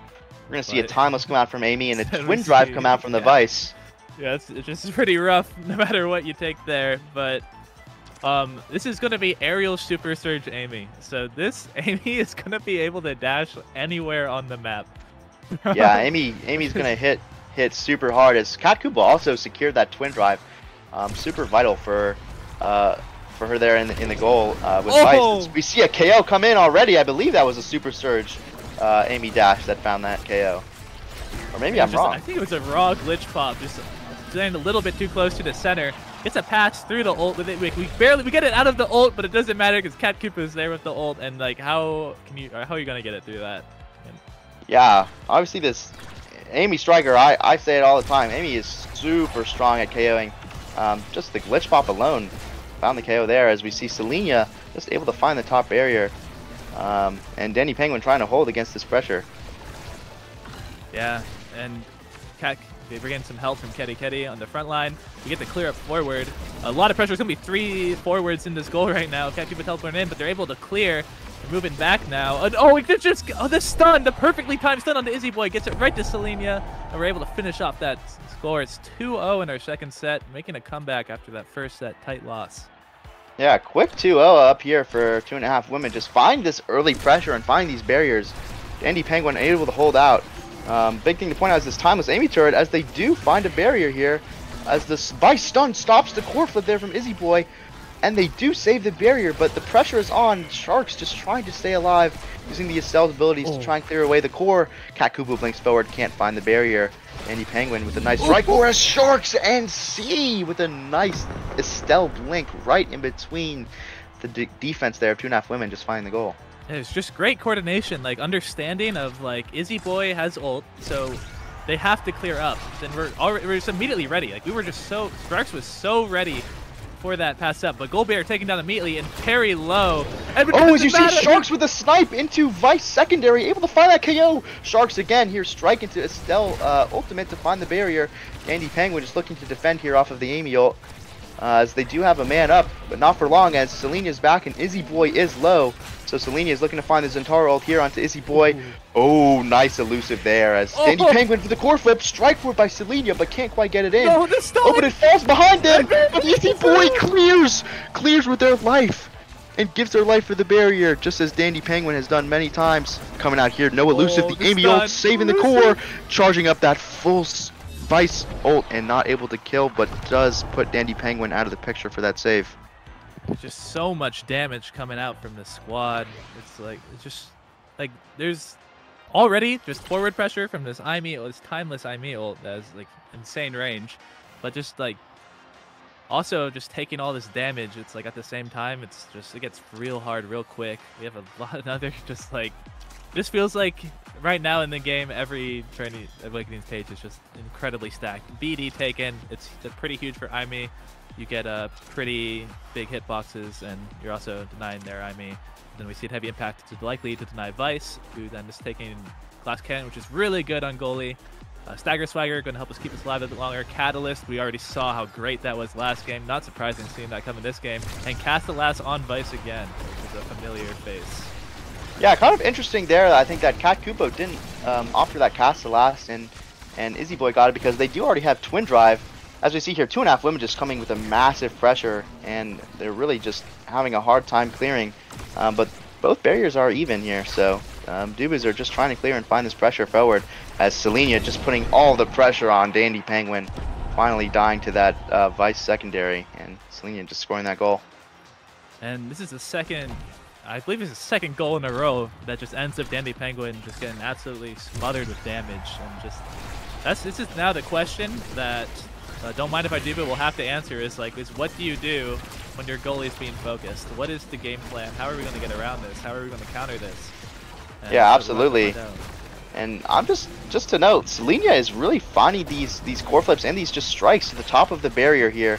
Danny Penguin having a hard time stopping it. As you see, the insane damage, double Zentaro forcing Elusives out, and Danny Penguin and Sharks NC just fighting for their lives here. Sharks with that Stagger Swagger, so able to regain it first, and Danny Penguin there with the natural regen, just trying to find his stagger back. Selenia just always pretty much in this front court here, as Dandy Penguin unfortunately gets KO'd on the dash up, but Izzy Boy blinks forward, unable to get it. Nice save from Kenny. Selenia can't strike it in time, as we see them hold Izzy Boy charging up this Vice ultimate, but does die on the goal line. Sharks NC does have their Stagger Swagger, and Dandy Penguin TP's forward and finds the goal. What an insane point. And that's the aerial super surge. That's the aerial super surge to finish that off. Izzy Boy just tanks everything. For that ult and dies for it, but it doesn't matter as my mic falls off my desk and I'll need to fix this. But if you can come for a second. Yeah, of course. As we see Izzy Boy and Sharks just trying to get it through here. Kat Kupo, Ketty holding it down. Now the pressure back on the side of 2.5 women. Yep, just flying that barrier immediately with the Amy and Zentaro abilities. Now we have Amy coming down from Dandy Penguin. TP's forward, unable to get that barrier coming in, as he does find the KO with the glitch pop onto the Vice, TPing forward. So we're seeing a couple. The Amy ult almost has hands there, as we see Dandy Penguin just saving it away at the last minute. But like I was saying before, we do see these goalies just TPing forward and getting KO'd, as just a KO there coming, or excuse me, a glitch pop coming in there from Ketty to find the goal. Yeah, there we go. It's aerials also coming in strong there. That range from that glitch pop would not have been available if not for that plus range from that. But we have 2 flips, one already used there, bringing Ketty to staggered HP, but has full elusive bar. No longer actually, as the flip comes out. Instead, Dandy Penguin has flipped to defend against this, but opts to save it for later. Ketty still very low. Shark NC also traded in stagger. Flip used. We saved the flip to go into 50-50. But Sharks just KO'd there as they're trying to regen their stagger. Dandy Penguin, no elusive bar, and neither does Izzy Boy. Just able to stuff it through there for 2.5 women. Zentaro showing to be huge again. Just wins was able to get through both of them with that primary. Just a double stun, plus hitting the core. Just really tough to get through. And okay, finally, for once, I feel like like I wouldn't call it a light draft, but No, not by all means. I mean, it's like you said earlier, these awakenings right now are heavily favored towards damage dealers. So as you see Vice opting for missile prop. Typically, you would see a prize fighter there, especially from the side of 2.5 Women who's been finding this damage, finding these kills. Maybe we'll go undrafted here. I wouldn't imagine. Yeah, it's going to get picked up by Izzy Boy. As we see Perfect Form being denied by Estelle from Zentaro there, who just finds the Chrono Boost to help improve his dash range. Yeah. Character has 3 dashes, so getting any sort of dash range increase, which is pretty dang good. But already, like, just so much damage coming out across the field. Like, everyone's in their own little 1v1. And yeah, Izzy Boy just locked in there with Zentaro and the Amy ult, just trying to survive. Credit to them for doing so. Danny Penguin just trying to save it here with their stagger, with their elusives, just trying to keep it out. Sharks and C really moving up, blinking around as Danny Penguin blinks forward, can't find the barrier. Now Cat Kupo's turn, gonna aim to find that barrier, but Danny Penguin deploys the Amy ult to shield. Oh, as Selena accidentally takes their own barrier with their Zentaro ult, Cat Kupo just deploys that strike into the Amy ult there. So they do find the barrier. Sharks looking low, regenerating their stagger though. Oh, the blink forward there, just unable to find the goal. Dandy Penguin does have flip, so maybe looking to do an offensive play here, but Ketty and Cat Kupo do as well. Oh, and yeah, the flips have been evenized. And crazy angle. Oh, as we see it just bounces off the wall into the Amy's app hole and then into the most bottom corner angle. Dandy Penguin just unable to react to that. I don't even think he would be able to flip that after that first bounce. It was just not in range anymore, and just like how to predict something like that is just so difficult. If circles are just hard to predict in this game in general, it is. Yeah, absolutely. As you see, just a ton of damage again coming out. Izzy Boy does have flip, so maybe looking to find a goal here before they do get KO'd. But they are regenerating their stagger. Do have that draining wand. Getting poked by Zentaro again, as we just see the damage trades coming out. That's really what this is. I mean, it's kind of the team with the most damage, able to find the most pressure. No team's really giving a solid shot at goal attempts while all 3 strikers are up. Yeah, it's interesting to see these Amy ult trades. Oh, no, a bunch of flips coming. That's 2 flips coming out. Selena able to come out on top there and get a KO. Itzy Boy, the last person to flip, probably going to have to use it here. Use it to get the clear. Kupu and Kitty in the back line, able to defend. We move in. Selena, Izzy's busy to Izzy Boy. But the KO! It's just too much pressure. And we finish it off with a goal from Kitty. Yeah, Izzy Boy try their best to hold there with flip, with the Vice ult primary, just trying to hold it down, but just way too much damage coming out from side 2.5 Women. Trying to aim for this last point to secure this best of 3. Oh, Selena trying to contain that within the IMAO, but they're able to get a slick clear. Yeah, and Danny Penguin just losing all of their stagger bar, and they do end up getting KO'd, opted to go for that orb later, and it's over. 2.5 Women take the game, take the best of 3. Insane stuff, just applying way too much damage for Don't Mind If I Do boost to deal with. Yeah, good game. Yeah, Vice getting the MVP there. Only Omega level player at the end of that game. Showing a huge performance there. That's the first time picking Vice in that whole set, and just coming in strong with that last pick. That whole team though, just you can see the damage difference between their comps, like over 20,000 on all characters, where Dandy Penguin and Sharks just not able to keep up with that, mainly due to the characters that they are playing. In my opinion. Yeah, I mean, you do see a little bit of now in this game a saves gap between Danny Penguin and Cat Kupo, just not on this defensive goalie pick, not able to find the saves that he needs to keep his team alive in terms of core control, just being dominated on their half and unable to really keep up with the pressure of 2.5 Women, trying to lean into their style where they play a little bit more KO focused, a little more damage focused, trying to find those barriers and those goals by using the stagger bar, but just not able to play it as well as 2.5 Women. So well played. Yeah, well played. And it's not over for them yet, although 2.5 Women off this victory have guaranteed that their spot in tomorrow's gauntlet. They still have one more match to play, and meanwhile, Don't Mind If I Do Boo will be playing other 0-1 teams for a chance at playing in tomorrow's gauntlet or possibly being eliminated. So good luck to Yeah. both teams in the future. I'd be surprised if Don't Mind If I Do loses their next match. They really showed a lot of fight this series, taking that that game one in that reverse sweep. So maybe changing their strategy up. So good luck to them in their next match. Good luck to 2.5 women. Well played by both teams. Really impressive stuff. Yeah, very impressive, super impressive indeed. That is pretty much it from us though for today. I believe we'll be passing on to Appabug and Saya casting. Feel free. I'm Fudgy Waffles signing off. Follow me on Twitter, please. Please follow me on Twitter, Fudgy Waffles. Please, I need more followers, please. I'm Threezy Breezy. It's been a pleasure. Obviously, my boy Fudgy Waffles. Go follow his Twitter. You can follow my Twitch, twitch.tv/ThreezyBreezy. Thank you so much for listening to us cast. Thanks for watching. Please stick around. We've got another best of 3 coming to you right after this break. And yeah, we'll see you guys soon.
Hello everyone, we're back with the Omega Strikers Amateur Series Finale Day 1, and here we have an elimination game. Two teams that unfortunately did not win their first game are now here to stay alive. It's KO Them versus Winton from Overwatch, two names that I think a lot of viewers will be familiar with.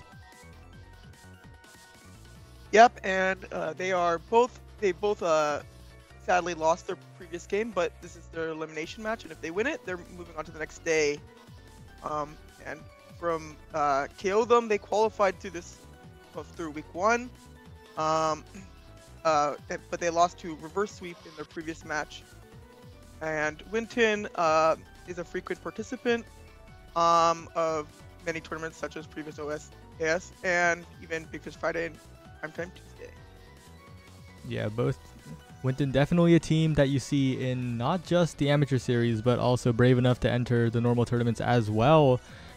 They're probably one of the most successful teams to really not make it to that final stage. They were invited as the fan favorite after all, and they'll have to prove it here against a roster that has been seen as quite strong, yet somehow I think most people would have predicted them to beat Reverse Sweep. Definitely the seeding predicted them to, but we see them in the lower bracket now.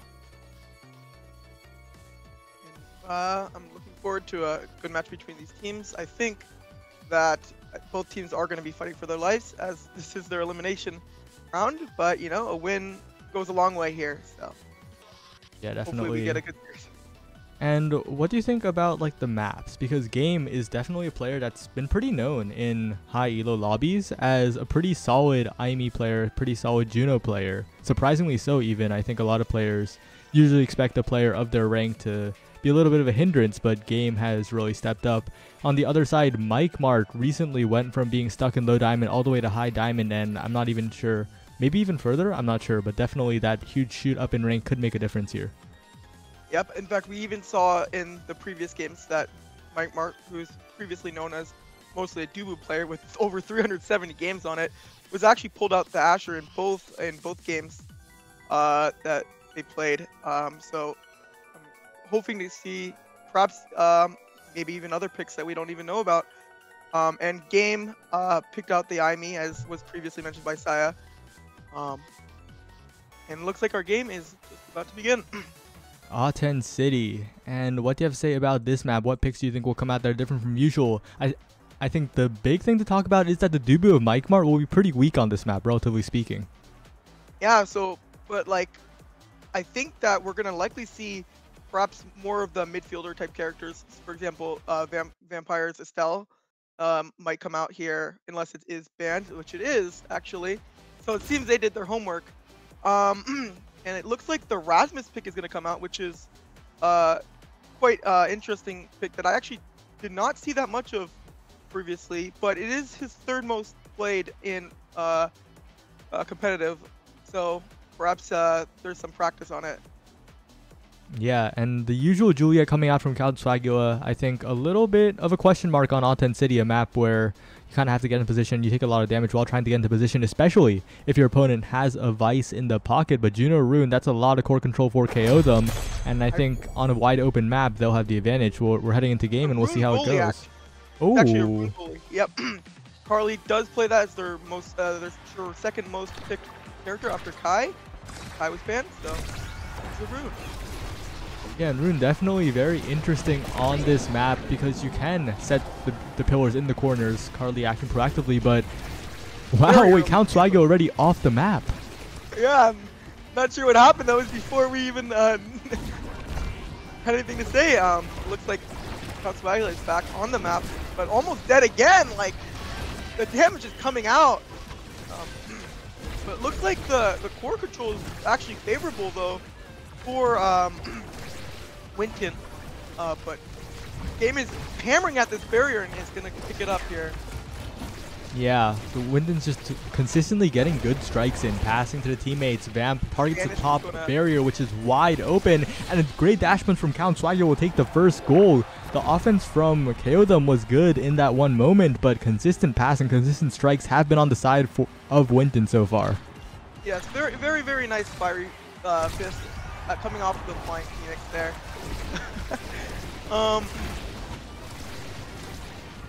Yeah, like and it really just looks like Game and Achi are trying to get a handle of the core. Great secondary by Carly to block that as Achi goes for a Supernova onto Count Swigo as the core is being accelerated. Flip used. Flip built up so fast and used to not let the barrier go down, as now Game and Achi are looking for a bit of a passing play, but they're kind of clumped up, and Vamp is looking to intercept as Mike Mart, smart flip, gets out of the situation as Achi hits it back into Vamp, and once again, both goalies using their creations to stuff out the pressure. Count Swagula is no longer staggered and looking to push this core through, but it's actually loses possession here. See if they can get this dribble to the corner here. Nice banish. It's looking like it's gonna, nope, not quite save it.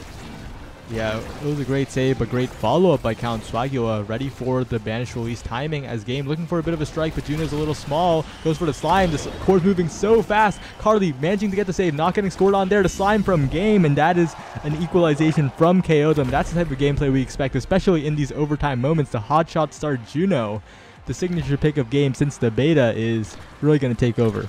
Yeah, I think this game's gonna move quite fast because of the hotshot start on 4 of the 6 characters.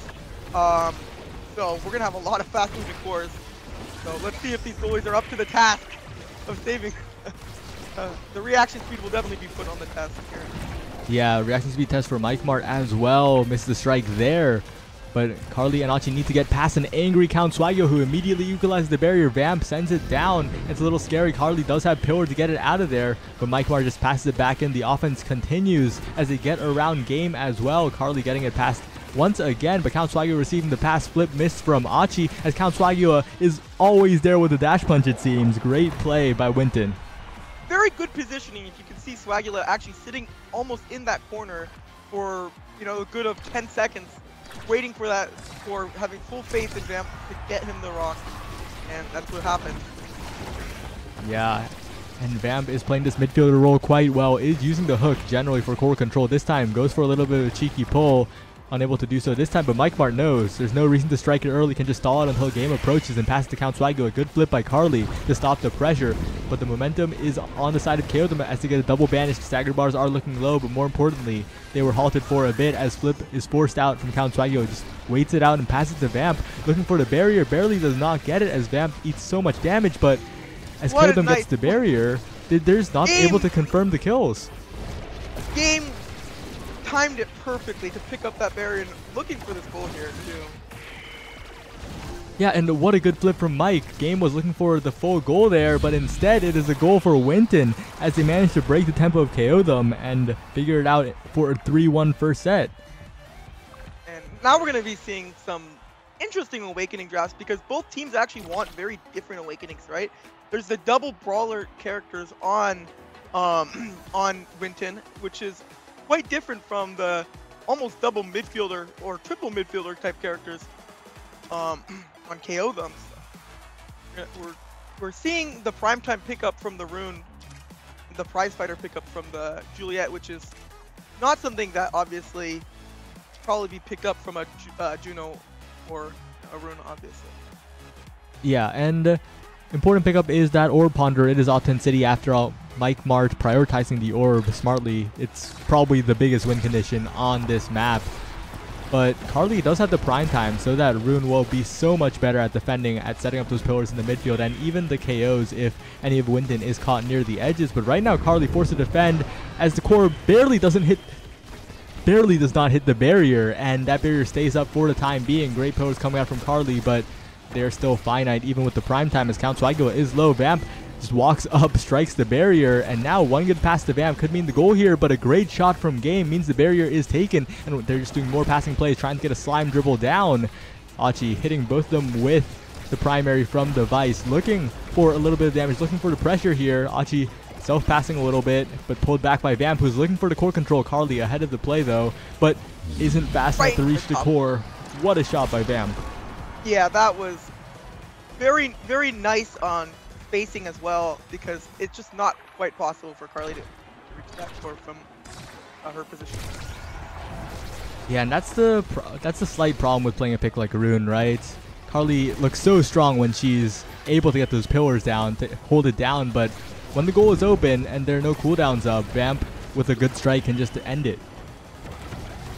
Yep. Looks Great like actually the core is gonna go flying at Mach 10 because of the, once again, the hot shot is really kicking in on all these sets here.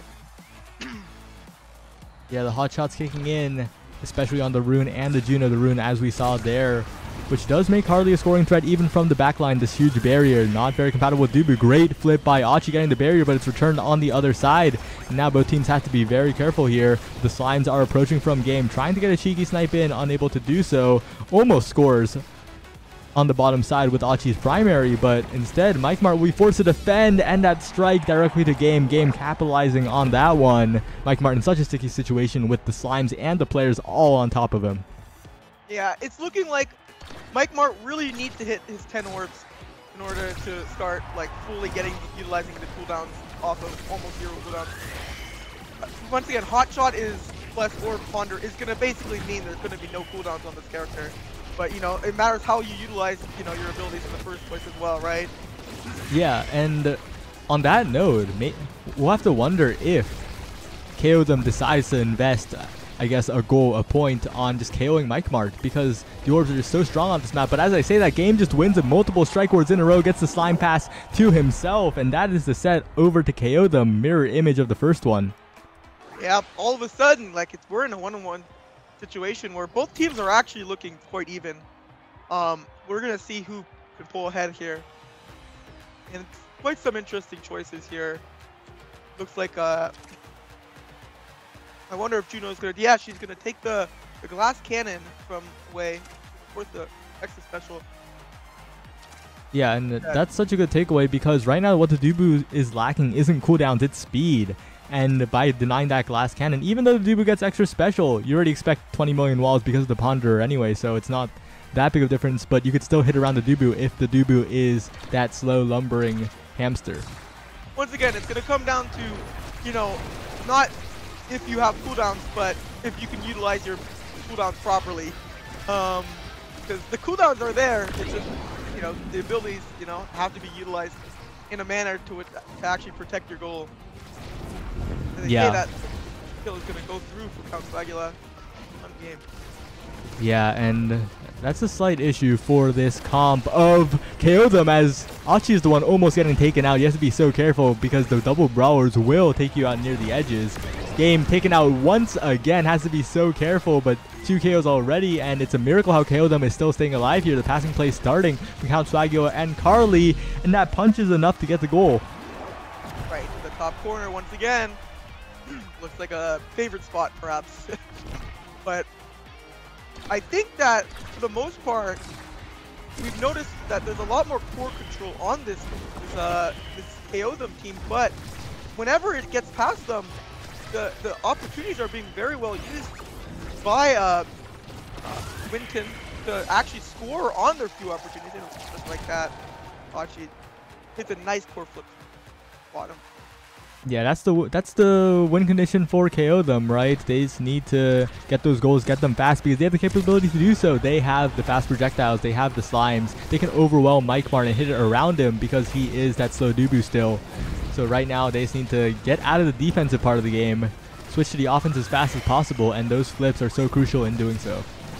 Yep, I mean, even with near infinite cooldowns, it's not, once again, it's not infinite. There is also cooldowns on the orbs that you have to pick up to even get the cooldowns in the first place. So if they can exhaust the cooldowns here, lead to some nice goals the faster the scores.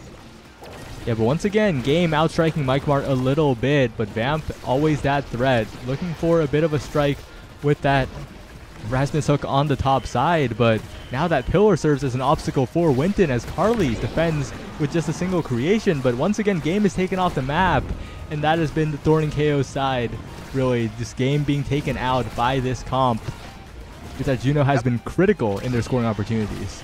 Oh! Pillar from downtown hits the, you know, once again, the overtime hot shot is really a menace. Like, it's not about, you know, whether I can get to it, it's like whether I'm already there or not, because the core is going to be faster than you can.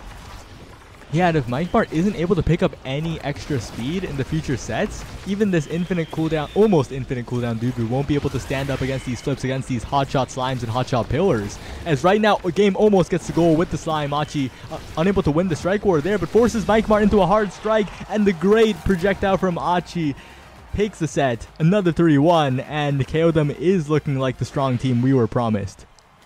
Yup. And I think Dubu right now wants some type of speed, and it's, you know, we're gonna hope to see some type of speed come out on this Dubu, but like if something doesn't happen fast, I think the hot shot is just gonna take over, and looks like Julia actually takes the stacks on stacks. Oh, and Dubu opts for quick Mike Mart, quick strike instead of stagger swagger, and that speed difference will hurt. The additional strikes are nice, but the main difference really is in just being hit around, as Timeless Creator and Deadeye are picked up for the Rune and the Vice respectively, which will just bolster KO'Dom so much. I mean, once again, this build on the Rune goalie is like very nice. It's like every Rune goalie's dream. Timeless, Prime Time, and Hotshot all in the same character. You just have essentially Exodia on your character. Yeah, as Carly just casually sets up the pillar, but great strike over there. Manages to get the barrier as Count Swagula is lurking for that dash punch we saw in the earlier sets. So far isn't able to do so as Game goes for the bottom barrier. Great saves by Mike Mart. Great strike usage, but Achi with the missile prop continues to try, but is caught up in an animation there and is KO'd by the dash punch from Count Swagula. And now Game trying to control all on his own and is able to do so far, but the core eventually finds its way to Vamp and Count Swagula as they hit up as the pillars save it. Oh, that one was just about to disappear, but instead it is Game getting the strike war win on the flip, getting the slime as well, and the goal. And once again, the Timeless Creator actually comes in clutch. This does not happen the way it was shown. If the Timeless Creator does not come in through, those pillars lasted for quite some time. Yeah, just incredible defense made it so hard for Winton to score, and now they're once again trying, but they are banished. Although, actually, that does give them a little bit of safety from the supernova of Achi, but still, it slows them down so much, does some chip damage, and Game once again getting the barriers. If Game can stay alive, it is so difficult for Winton to save those barriers, and once again going for a slime play. Good strike by Mike Mart, but once again a flip, and yet again now the wall is burned. If Achi can get it to Game, if Game can get into himself, Achi sniping in with the primary as well, looking for a power chord into the goal, but once again another pass. Game looking for a strike, looking for a flip, and once again another demon angle as the wall comes out. It's just same thing over and over, and eventually KO'Dom will get the goal. Oh, we'll see. I mean, this could go either way. Once again, all flips were used. And it looks like the slime is going to sneak past the Dubu log, roll out, missing its target. And as many saves as Mike Mart makes, there comes a point where it's too much, where the Dubu just cannot keep up.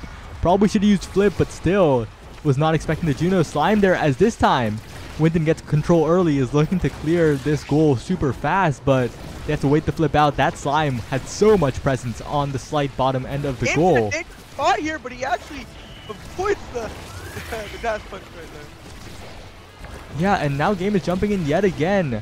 It seems like Count Swagula has to just KO Game over and over, or else it is so difficult for this team to mount offense, because whenever Game has possession, Game just keeps it for such a long time. Finally, the KO. Great KO from Count Swagula. Good primary from Achi to stall it out. But the combo, the pillar into the supernova, gets the KO for KO'Dom. Stacks are gone now as well. So this is looking a little bit grim. Even if they get the score here, it's going to take some time for these stacks to be pulled back up. Oh, and it looks like the slimes from the bottom once again is just, these slimes are just going ham with the hot shot. Yeah, and really, Game and Achi, those projectiles, the friend fling, the power chord, really just made Mike Mart's life so hard.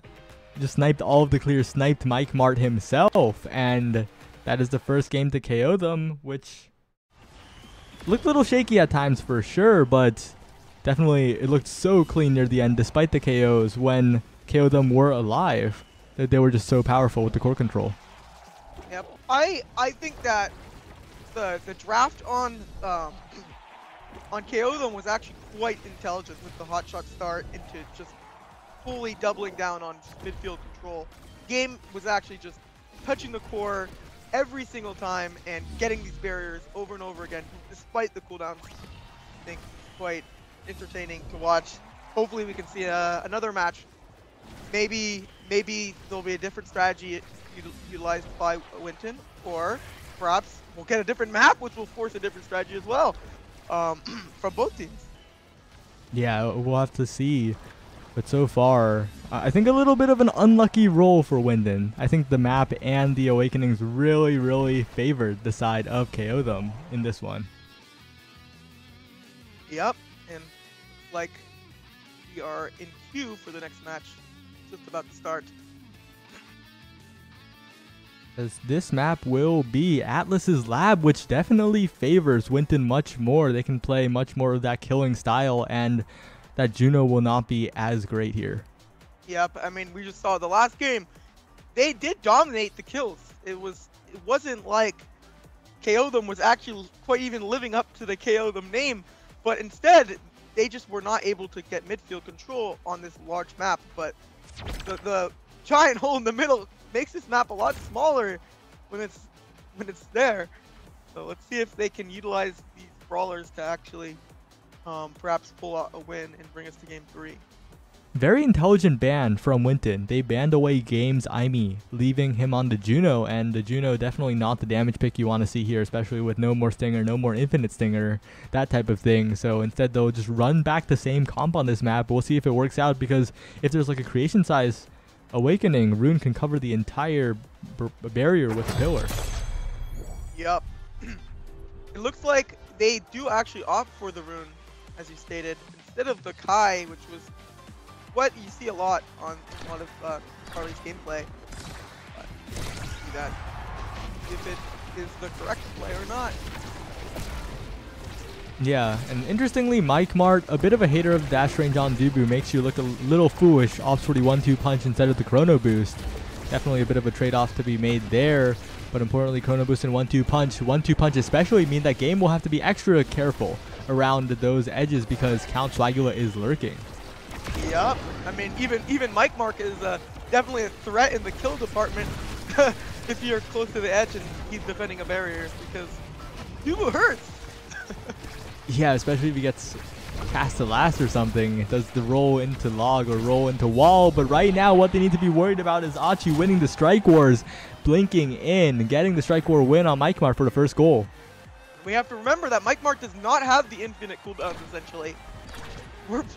It can actually really throw you off when you go from one game with like really crazy awakenings and then the next game you just don't have them. And a nice kill from this Count Swagger, punishing Game's greedy position. Yeah, and Game has been greedy this entire series so far, really getting punished for it over and over. As now Vamp just looks for a pass to Count Swagger, but Game arrives just in time, gets the Strike War win, goes for the double barrier, wins both Strike Wars. And now this is looking so good for KO them. Winton need to stabilize, need to find a passing play to get the goal here. They're actually walking with the core, but Achi is going to snipe for the kill right there. A great wall from Mike Mart, stalling it out. Mike Mart gets the save as well. Count Swagger trying to stall it out, but passing play to Game. Looking for a bit of a slime here. Actually looking for a primary or a secondary to warp in, but great defense from Count Swagger, and Mike Mart has the flip. Looking a bit more stable for Winton, but Game in there. Gets the slime. Great patience on the flip from Mike Mart. Great strike from Vamp. Great save by Carly. As now, it is yet another question, who will get this goal as the core moves so fast in overtime. Those Juno Slimes, you would think it was Hot Shot, but it isn't even. Yeah, this is just basic beats overtime. Crazy, but I mean, we have a lot of characters that, and another kill right away, and it looks like the power play, Mike Mart is actually moving up to the triangle. Will he be punished? He is luckily gets the goal. Yeah, and maybe the KO and KO them stands for them getting KO'd, not KOing them, because right now they're just going off the map over and over. Great elusive by Vamp to not get one shot there, but Game providing a lot of pressure. Great redirection by Mike Mart as that hook pulls Game away from the play, but that chrono boost jump will be so much, but only jumping to his own demise as Count Swagger and Vamp looking for a play. This point has lasted for so long, but Carly is managing to hold. Achi is managing to hold as well, and Vamp and Swagger cannot mount a passing play fast enough. Oh, almost with that angle there.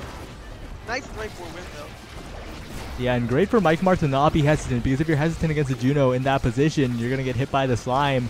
But great plays, great clear to Count Swagyo, buying so much time as Vamp is just looking for a bit of a spin, but pass down to Achi. Jumping from game, does not score. And once again, both teams looking for something, but Vamp hits it around the pillar, and that will be the goal for Winton. Yep. You can see the patience, though, on both Vamp and Count Swagula. They are actually saving their abilities more for kills than actually to get these goals, but they aren't like utilizing them just for damage. They're utilizing them for the edge kills, which is actually quite important because, you know, once again, they don't have to worry about like dying off of damage themselves too much. It's not kill confirmed for them. They're just going for their kills based off of just, you know, greedy positions. Which is very prevalent in this game. So. Yeah. I did it as Juno dies though. So contradicting my point. Yeah, a bit of a jump scare by game. Gets the lucky slime. Mike Mart not ready in time, and once again a lead for KO them. This is how the sets have panned out. The 2-1 into 3-1. Will Winton break the cycle? As right now they get a ton of damage onto Achi. They can focus for a KO here, but no, just looking for a bit of a punish onto Game, who manages to get out of their hits. Swagyo with a slime instead, and now Vamp getting one barrier, looking for another, but Carly managing to stop him for now. I think to point out though, the evades are actually coming out here, which means that the core flips aren't going to be coming out as soon. Both Game and Achi were forced to use evades to their respective abilities, so. But Count Swagula is low, but it gets the strike war into the corner. And yeah, guess who wins the strike war? It's Vamp. 2-2 all evened up. Great play running in with the secondary, and yeah, both teams being very proactive with their evades. They don't want to take unnecessary chip damage. They don't want to get stunned out by the Vice either. And you can see the levels are actually quite close outside of Mike Mart. Almost at level 5 here. Yeah, the core bouncing around quite a bit. It finally ends up in the possession of Achi, who tries to get the barrier, but great wall by Mike Mart. Stopping the play in his tracks, but great strike by Achi, getting the bottom barrier. And now the top barrier will be under pressure as Carly walking up, getting the secondary down, but will just disappear after great saves by Mike Mart. Great redirects by Count Swagula. The slime mixing up Mike Mart, but Game not there for the follow-up. Great saves yet again by Mike Mart. And now Count Swagula trying to get it through the Vamp, but it gets intercepted by Game, and Game almost has Flip. Just one strike left for Flip here. Has Flip. Oh, but barrier goes down. Both Achi and Game have Flip. The Flip from Achi comes out, and sadly Game misses his Flip, but it's gonna look like they do have a power play here, and on top of that, Swagula is actually low HP. They could potentially create another power play of them killing him, but the banished misses. It's gonna hurt quite a bit. Yeah, it's a bit awkward, right? They had the flips, but they wasted both of them. They barely missed, but all it takes is one well-placed strike. A goal by Achi sends KO them to an unnecessarily anxious first set win. I mean, if we keep getting these types of sets, it could go either way very fast. But we are running into the same problem as last game, in which we have one team essentially able to get whatever brawler trainings they want, awakenings they want, because the other team doesn't really have a brawler to deny. So we're gonna see this Juliet pick up this prize fighter, and these kills are just gonna, you know, be even more absurd. And you're gonna have to be more careful in your positioning because prize fighter hurts. Yeah, interesting Monumentalist pickup from Vamp. We'll see how it works out as Twin Drive opted for over Monu by Game, sacrificing the damage on the slimes for more jumps, and I think that's pretty important, especially because the majority of their goals, well, not majority of their goals, but a lot of their plays have been Game jumping in and jump scaring Mike Mart, but that core, a bit of a mini jump scare there as Carly double barriers. Unfortunate, but that timeless rune pillar is doing a lot of work on the defense. Yep, and once again, as you stated earlier, Game is actually just nomming down on these barriers, and the extra jump definitely helped a lot when getting to these positions to win these strike wars in the first place. So, very nice pickup. A very nice pickup indeed, but an even better one for Vamp as the primary comes in for that first goal. And if KO them can't clean their play, that's what happens. The Winter from Overwatch squad can just pass up and find a primary. Pendulum Swing is quite a dangerous ability if you do not evade it. And it can actually score quite well.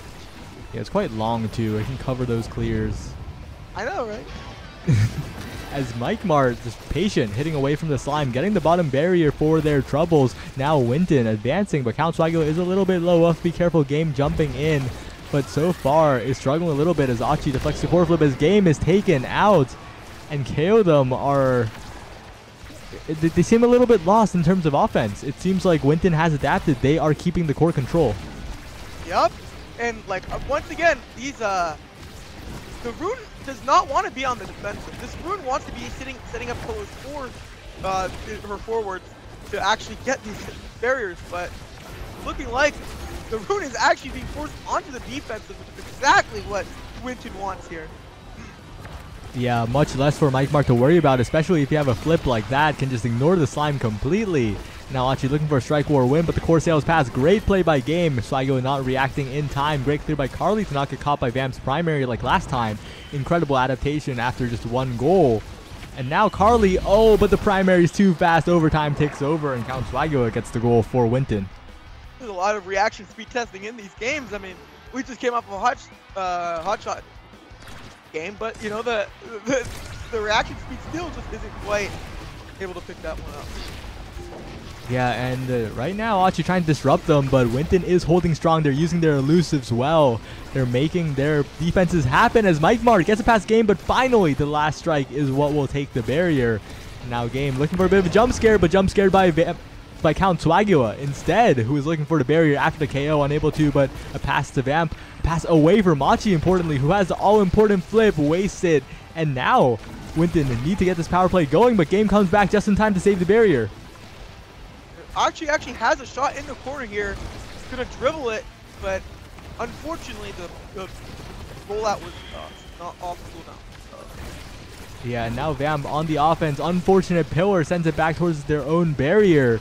But now Achi and Game looking for something to pull into the center. Does so much damage to Achi, but an orb pickup will lessen the burden. And now Achi with the snipe, but KO on Game from Swaggo. I feel like Swaggo has KO'd Game at least 3 million times, but a great flip by Carly. Even in the set alone, but it's like, once again, it doesn't matter if you're KOing them if you're not, you know, scoring, right? You gotta score on your attempts. So looks like Game is just doing a great job at creating opportunities, scoring opportunities for both him and Achi to essentially put this in the net.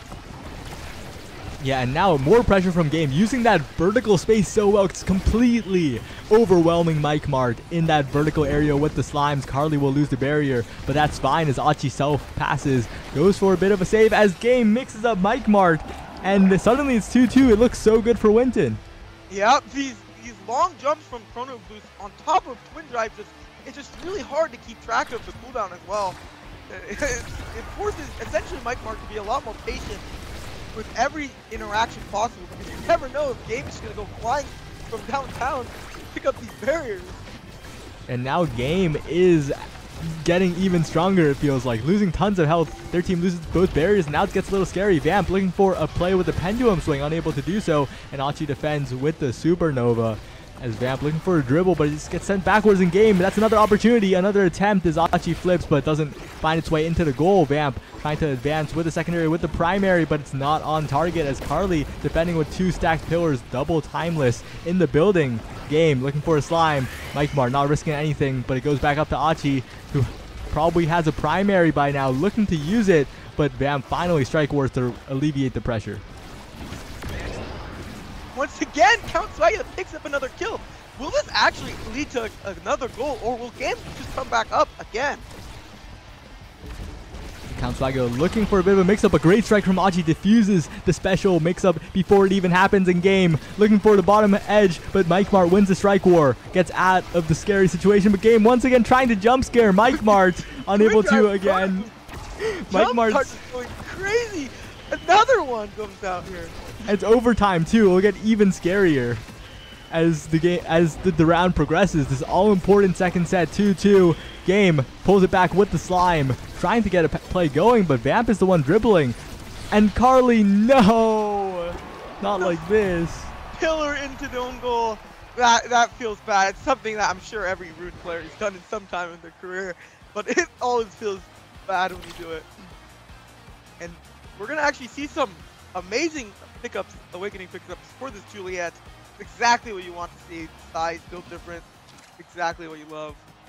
Yeah, but Hotshot here for the Juno, which will make Mike Mart's life even harder. With that build different, Count Swagger will have to go overtime in taking game out. But so far, they've been able to. But Castellast on the Rune, actually, everyone really got what they wanted except for the Rasmus, who just got something fine.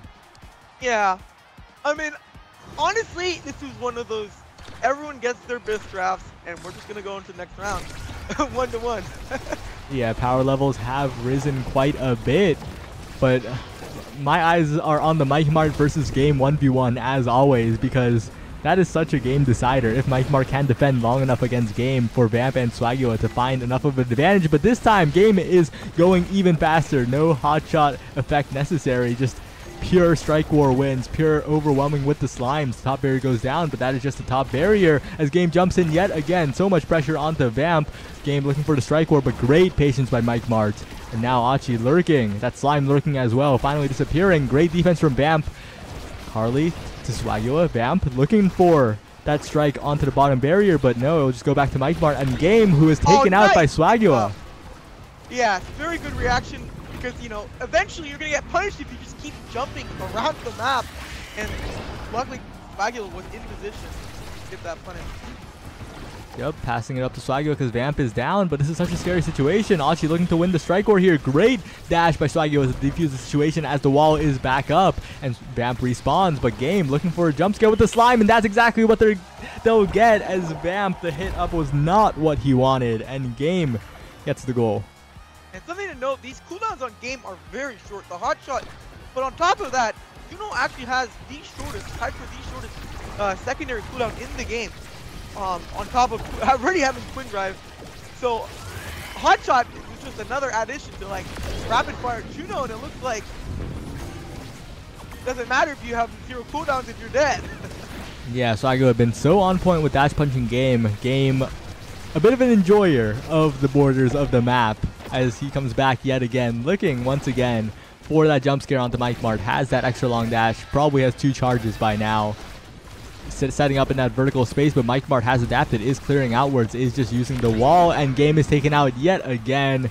The KO and KO them definitely stands for they're getting KO'd.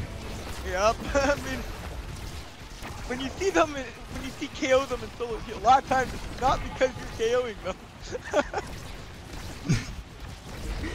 It's now Achi is the one getting KO'd. Great dash punch, but that means Game is free to roam, free to do whatever he wants as he jumps back and forth, but Swagula is the one who gets the barrier, but passes to the banished Vamp will just go directly back to Game as offense is set up yet again as Achi comes back. It's just so hard to calculate the cast to last, how long these banishes are going to last because of it. Watch out, Game! And taken out yet again. I think that's the 3rd time this round. A little bit of a scary occurrence. It barely misses the pillar, which could have been a little dangerous there. The unstable anomaly could have sent it very fast into their own goal. But Carly and Game defending well for now. The jump up, the elusive use, but the core is too fast for Carly. 1-1, all evened up. Yep. I mean, we're starting to see this though, where, you know, clearly Game and Achi are scoring very efficiently, but if they're dead, they cannot score, right? Like that's what Count Swagula is basically going. That's the theory basically going on here. So we're gonna see if Count Swagula can just keep picking up these KOs to stop all these scoring attempts. Yeah, we'll have to see as Mike Mart has flip, is able to defend here as Game just winning the strike wars, consistently putting the pressure up. The stun comes out from Achi, but immediate flip from Mike Mart, not risking anything. But Game yet again deflecting away from the fast core after the hook. Swagula winning the strike war as well, but Carly not losing the barrier critically as Game jumps in with the primary, and that will be enough to get Mike Mart 2-1 lead for KO them. Yep. As you saw, once again, Swagula got did not pick up the kills at the beginning of the round this time, and essentially it just meant they lost the round because they were not able to score themselves. Versus this Game, Achi just complete dominance in this midfield as well. Yeah, so I go kind of bailing out Mike Mart there. Great defense by the forward. we cheer for goalie goals. We need to cheer for forward goalies as well. But Count Swagula unable to win strike wars against 3 people as game is taken out by Mike Mart. Some Dubu combat right now as the pillar serves as a great defense on the top side. Almost like a third player as Achi is the one taken out, lurking too much near the walls, and a clean goal from the side of Winton. Once again, like if Count Swagula gets these kills, that's when they score. But like, I think it's kind of dangerous when you have your entire game plan based on this notion that you have to kill them. So we're gonna see if it's gonna work out for them. So like, I would like to see them be able to score without having like a 2-man advantage on the board. Yeah, because game is a bit of a scoring magician here. Shades of Kashikoma jumping in, not with the Aimi, this time with the Juno, looking for another bad clear by Mike Mart, but Mike Mart this time, no bad clears. Crisp and clean only, but game is in there. Great clear by Mike Mart around game yet again, and Carly just pillaring, no risk defense over here for the Rune. Yep. I mean, once again, game is just... Oh, that slime almost picked it, and Achi with the nice hit on the rebound. That slime basically forced Dubu to clear into Achi because he cannot clear down once again into that bumper when that slime is just sitting there. It just indirectly leads to just these nice goals. And once again, they just have such great synergy on picking up these goals. Even if Dubu clears to the other person, they're always ready. Really nice to see. And game picks up primetime hot shot.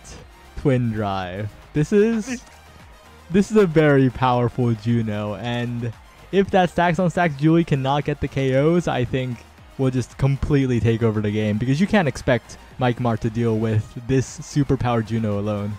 Something to point out though is Mike Mart in this exact same situation actually picked Quick Strike last game, but looks like he's going to try to take the Stagger Swagger, just go for the speed for this game instead. We'll see if it works out better. It's a little bit of a different situation, right? On this map, you don't need as much speed, and would probably be better served by the Quick Strikes against Juno. It's Juno. So very true. After all, if you have Quick Strikes, you can actually strike for like just strike into these slimes over and over again, regardless, and just you'll have another strike up hopefully in time. It does create some very nice defensive plays against this Juno. But Mike Mart so far utilizing the speed very well, moving around, getting ahead of the plays, and that's what you want to do on this Dubu if you have some speed. Swagyo unable to get the KO, and that could prove to cost them as the dash punch down for the next few. Count Swagyo very low on health, Achi even lower, fully staggered, but game continuing to get even more pressure on the goal, and almost advantage KO for Carly, but not quite enough, not quite the angle, as game is just completely healthy. The KO comes through from Achi Supernova, and suddenly KO them is getting the KOs. Yep, I mean, the damage will come through. There is a Vice and a Rune banish. It's just a lot of damage. It's just they haven't been utilizing it for killing for the most part. And I gotta feel so bad for Mike Mart, but as I say that, overtime Count Swagyo, a perfect angle special. Who could have expected that one? What a shot. Yep. I mean, those shots right there keep matches tense, because you never know when you're going to see a shot from like downtown from an angle you just can't see coming. It's rough as always to play against that. Yeah, Carly barely avoiding the double barrier, but that avoidance was huge as Achi getting the KO and the stagger. Count Swagyo low as well. Mike Mart left basically alone as a defender, as the midfielder even, but holding on for now. But game gets a strike ward against Count Swagyo. Mike Mart will have to flip soon. Does flip to get it away, but it bounces up on the pillar. The damage is now going on to Mike Mart. Game has cooldown, so does Achi. They're looking for something here. The flip comes out from Carly. Achi looking, but a great hook by Vamp will stop it for now, and the pillar bounce to save it. And Swaggle is once again in a situation where, you know, not very healthy, but also has to essentially... Yeah, not very healthy, but they have to essentially be the second goalie here. Yeah, exactly. I mean, the damage is actually coming out a lot harder in this round than any other previous round. And Swagler's just not able to get kills if he's just permanently, like, staggered. Oh, I guess I proved it wrong. Well, welcome to the commentator booth, where everything you say has to be proven wrong immediately, or else it isn't casting. Well, but yeah, the heavy impact pickup for Achi has been huge so far. So much speed on the core, so much damage. As that pillar... Oh, okay. It was so dangerous. The core was moving so fast. Could have moved to the other side and it could have went straight in. That was definitely... Castellat definitely... Oh, wait. Game completely fakes Mike Mart out, and there's really nothing you can do in that situation because the Juno can react to your movement. Great play by Game, checkmating Mike Mart, moving another goal closer to their potential win. That was actually a Juno AI play right there, if I've ever seen one. You know, they say that Juno AI plays better than the average Platinum player, and it seems to be true. Alright, but that pass back... it's a 2v2 for now, but the respawn timers will come soon. Both teams on with the mount offense, but a great strike by Swagula. Hits it around the pillar as Achi trying to get it forward, but Swagula continuing. Looks for a dash punch, doesn't even need it. And Winton are roaring back. That was just essentially a textbook setup from Swagula. Getting it into that corner and then going for that dash punch. He doesn't even need the dash punch to score, but like it's so difficult to clear that as a goalie. Yeah, it was so deep, and now Mike Mart, a lot of room to play with, but it looked like a lot of room to play with. It was an illusion created by Game, who just jumped in there. Now almost gets KO'd, but critically stays alive here. And any amount of health is good enough if you're Game, because you can just jump forward whenever you have the cooldown. And the cooldowns are almost non-existent with Twin Drive, Hot Shot, you know, and Prime Time now too. Yeah, and Game just waiting for Achi to send it forward. Oh my goodness! Look at that! Game doesn't care about your KOs. It's like, as long as the core goes forward, there's a play to be made. And Winton are getting the KOs, but they need to think about where the core goes right afterwards. Exactly. And it really feels bad when you as the goalie, when you have flips, you know you could have flipped it, but you just thought you could reach that core, and it goes right past. Unfortunate. One goal away for KO them to survive in this Osas finale. But Winton... Winton not going to go down without a fight. They're looking for the goal here. Count Swagio looking for a dash punch or something here, but Game manages to get out of there alive. Great primary from Achi. Gets one barrier. Looking for a goal or something, but a great KO by Achi comes back. Mike Mart being knocked back. Looking for the orb, but has to worry about Game, who hesitates a little bit on the primary. Great pillar to get priority on the core, but stuffed out by the slime. And look, like, even these sets are just like all down to the wire here. They're playing for their elimination rights right here. The loser is out. The winner is moving on though. Yeah, and Game gets the barrier. Crucially, just one opportunity is all you need. We've seen it before. A tiny opportunity, and Game capitalizes as the core moves, bounces around inside the pillar, it seems. And now Game looking for one tiny chance as it goes backwards, but that's okay. The rune pillar is there to save it. Great dribble by Vamp, pulled down by Achi. Come out from Carly though, and the kill comes through from on both sides here. And we now have 2 versus 2 game of Omega Strikers. Oh my goodness, the slime's gonna almost pick up the goal. And it's overtime Juno. Gotta be so careful, Mike Mart. It will be so difficult. Overtime Juno is in the building. More slimes coming out soon. Mike Mart so far great on the defense. Achi warping in. It's so difficult. Mike Mart gets ahead of that slime as well. Winton trying to keep it alive here, but Game gets forward. No, it goes backwards. That's the Juno thing. The Juno strike memory sends it backwards, and Mike Mart gets one more chance. Winton trying to stay alive here, trying to get it past Game, trying to get it past Achi, and it will get past. 2-2 in sets. Corner. Oh, and honestly, I just hope that they don't regret not closing it out here, because, they have another chance now. I mean, Winton can actually pull this off, and bring us to game 3. And double size for the Juliet. Potential missile prop to keep the offense going for Mike Mart. These picks look very appealing. Exactly what you want to see if you're Juliet. I mean, once again, the power is not the problem. Julie will just kill everyone. The problem is actually making sure you actually pick them up with your dash punch. But when you are literally twice base size, you are going to be picking up people even if you miss Sting, alright? It's pretty crazy how large you get. But all your abilities become so much larger and so much harder to defend against as the goalie.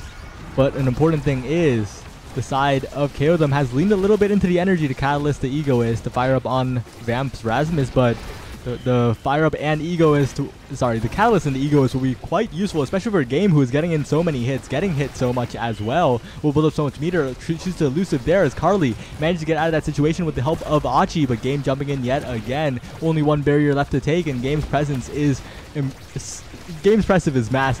presence is just massive. This Juno model is tiny, but like, it feels like Game fills up an entire lane. I think if you notice, both fours are moving back every time Game moves over.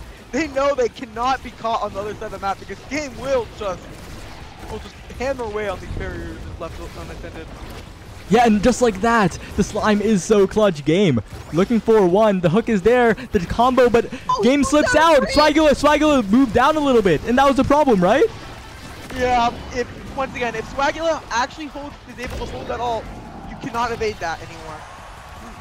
Actually just stall because once again, they don't need to force anything right now. They need their players back in the building here.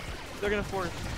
But the thing is, the more you stall, it is overtime, and that is where Juno reigns. Game looking to get a slime, any cheeky slime in here, as Mike Mark manages to strike ward this time, but the pillar is there as well, and it's just overtime. So much overwhelming pressure from these creations as Game wins his strike war and sends it in. That's so frustrating as a goalie when it's going so fast and you're just striking and you're just like hoping can I get this into the bumper. Unfortunately, that was not the case there. Yep, and the great save by Carly, not letting the berry goes down, but unfortunately... Almost wait, Achi staying alive is crucial here. Will burn so many cooldowns. We'll get the orb as well, and it does so much damage to Vamp in the process, burning Swagula's meter, and now Game is free to roam. Game is free to play. Doesn't have to worry about the cooldowns just yet. We'll have to see where the jump takes us as Achi is the one playing up now. Game looking a bit up, but unable to do so. Great pillar by Carly just completely stuffs the dash punch barrier attempt as Achi is the one being focused. Great missile prop Dubu wall. Carly trying to get out of there. Manages to extricate. No! Final strike by Vamp is enough, but Game has flipped. Game looking to create some magic here. Great save by Mike Bar. Doesn't let a single barrier go down. And these timeless creator pillars are just actually so oppressive with this double melee duo trying to get it into the goal because there's no angles. They cover the entire barrier for like a good 5 seconds. It's so frustrating. But look out for that pillar actually just saves Achi right there. But it's not gonna save the barrier.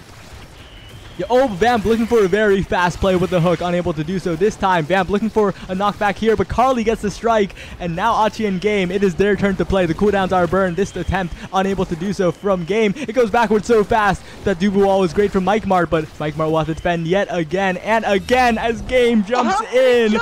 We have! You know, it's so frustrating. We saw her jump and then jump and then jump again. What can Mike Mart, like... Mike Mart just can't, like, the best Dubu player in the world can't save that. Because you need your team's help at that point. Yeah, that's not, it should not be expected. I mean, I have to say though, Mike Mart throughout the series just adapted to this Juno, but it's, you know, is it going to be enough to win the series, you know?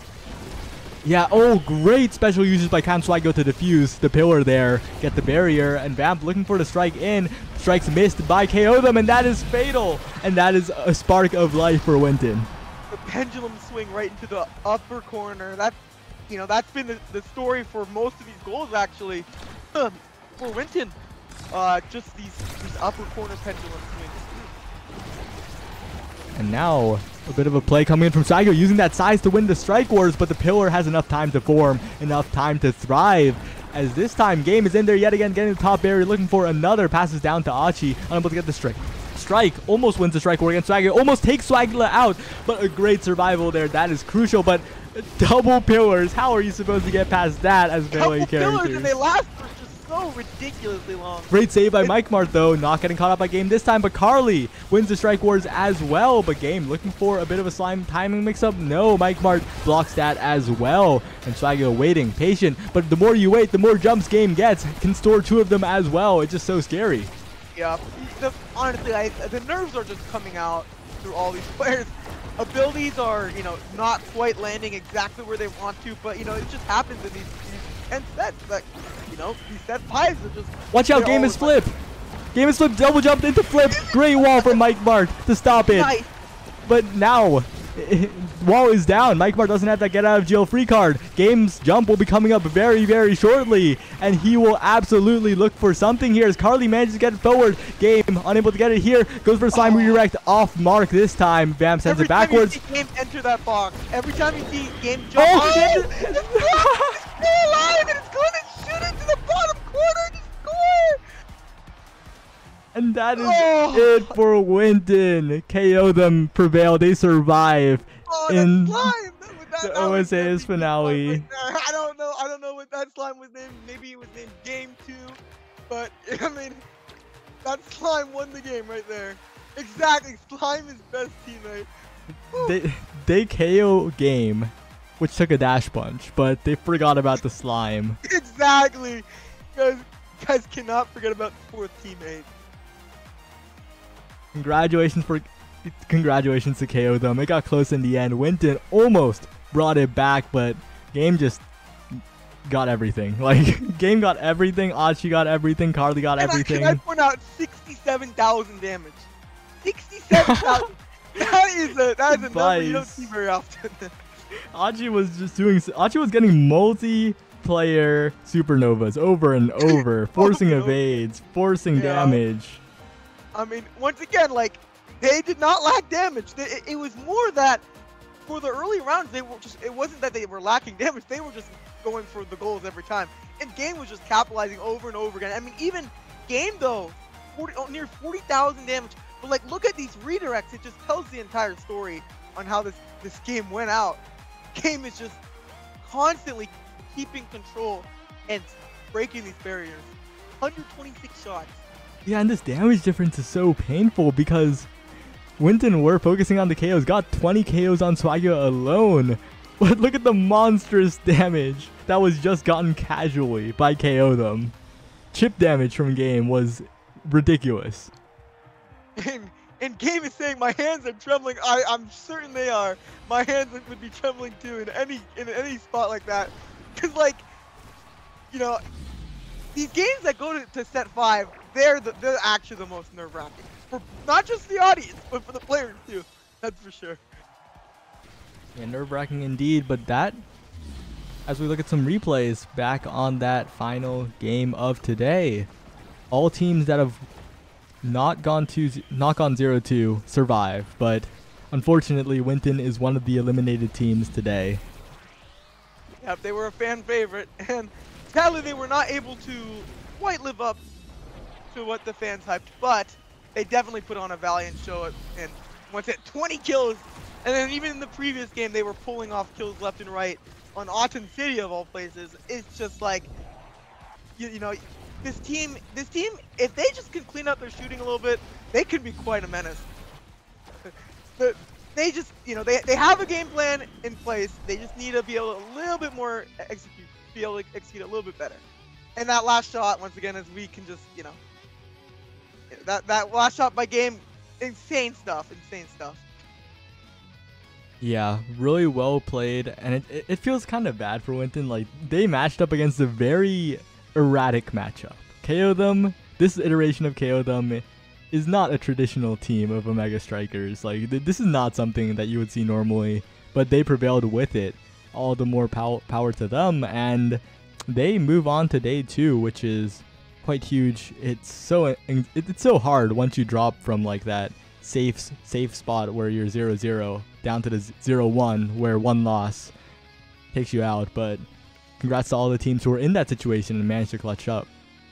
Yep, and you know, I hope to continue seeing Winton in other tournaments. They obviously participate, as I stated earlier, in quite a few tournaments, and you know, I think, you know, they're just gonna continue to get better, and as they just clean up these, you know, these minor mishaps, they can become quite the menace, and hopefully we see them, you know, again in a tournament pretty soon. Yeah, but I think that will be all for us, Appa. Where can people find you? I don't know. I don't really have social media, but like, just find me on Discord, Inkling6266. I think the numbers are going away pretty soon, so I might change it. But yeah, I mean, I don't know. Find me on there. I also occasionally stream on twitch.tv/apbuggylol.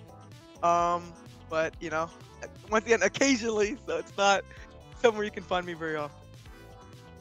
And yeah, I'm Saya. I run the streams here. Drop a follow if you enjoyed any of that. We'll have more of the Osas Finale along with Launchpad this weekend and Liftoff next weekend. If you want more information on that, make sure to join the Discord, Competitive Mega Strikers Discord, !Discord, where all of these events are announced, not just by us, but by everyone else as well. And okay, the eliminated teams today.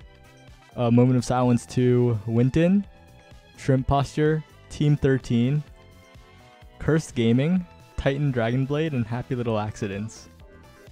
But still, congratulations to them for making it this far. Like, these are how many teams?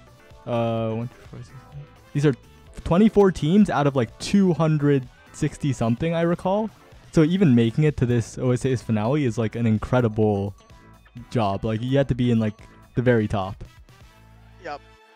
And once again, I hope to see these teams, all these teams, not just the teams we saw today, but all of, like, you guys pull on this scene for us. So just, you know, I hope to keep seeing you guys come out to these events. And yeah, but that will be it for us. Yeah. Thank you everyone who watched. Thank you everyone who participated in such a cool event. Shout out to Jack Ryan for being the one behind the Mega Strikers Amateur Series, and also shout out to Brickbat for being the TO for today, and hope to see you again soon. Bye.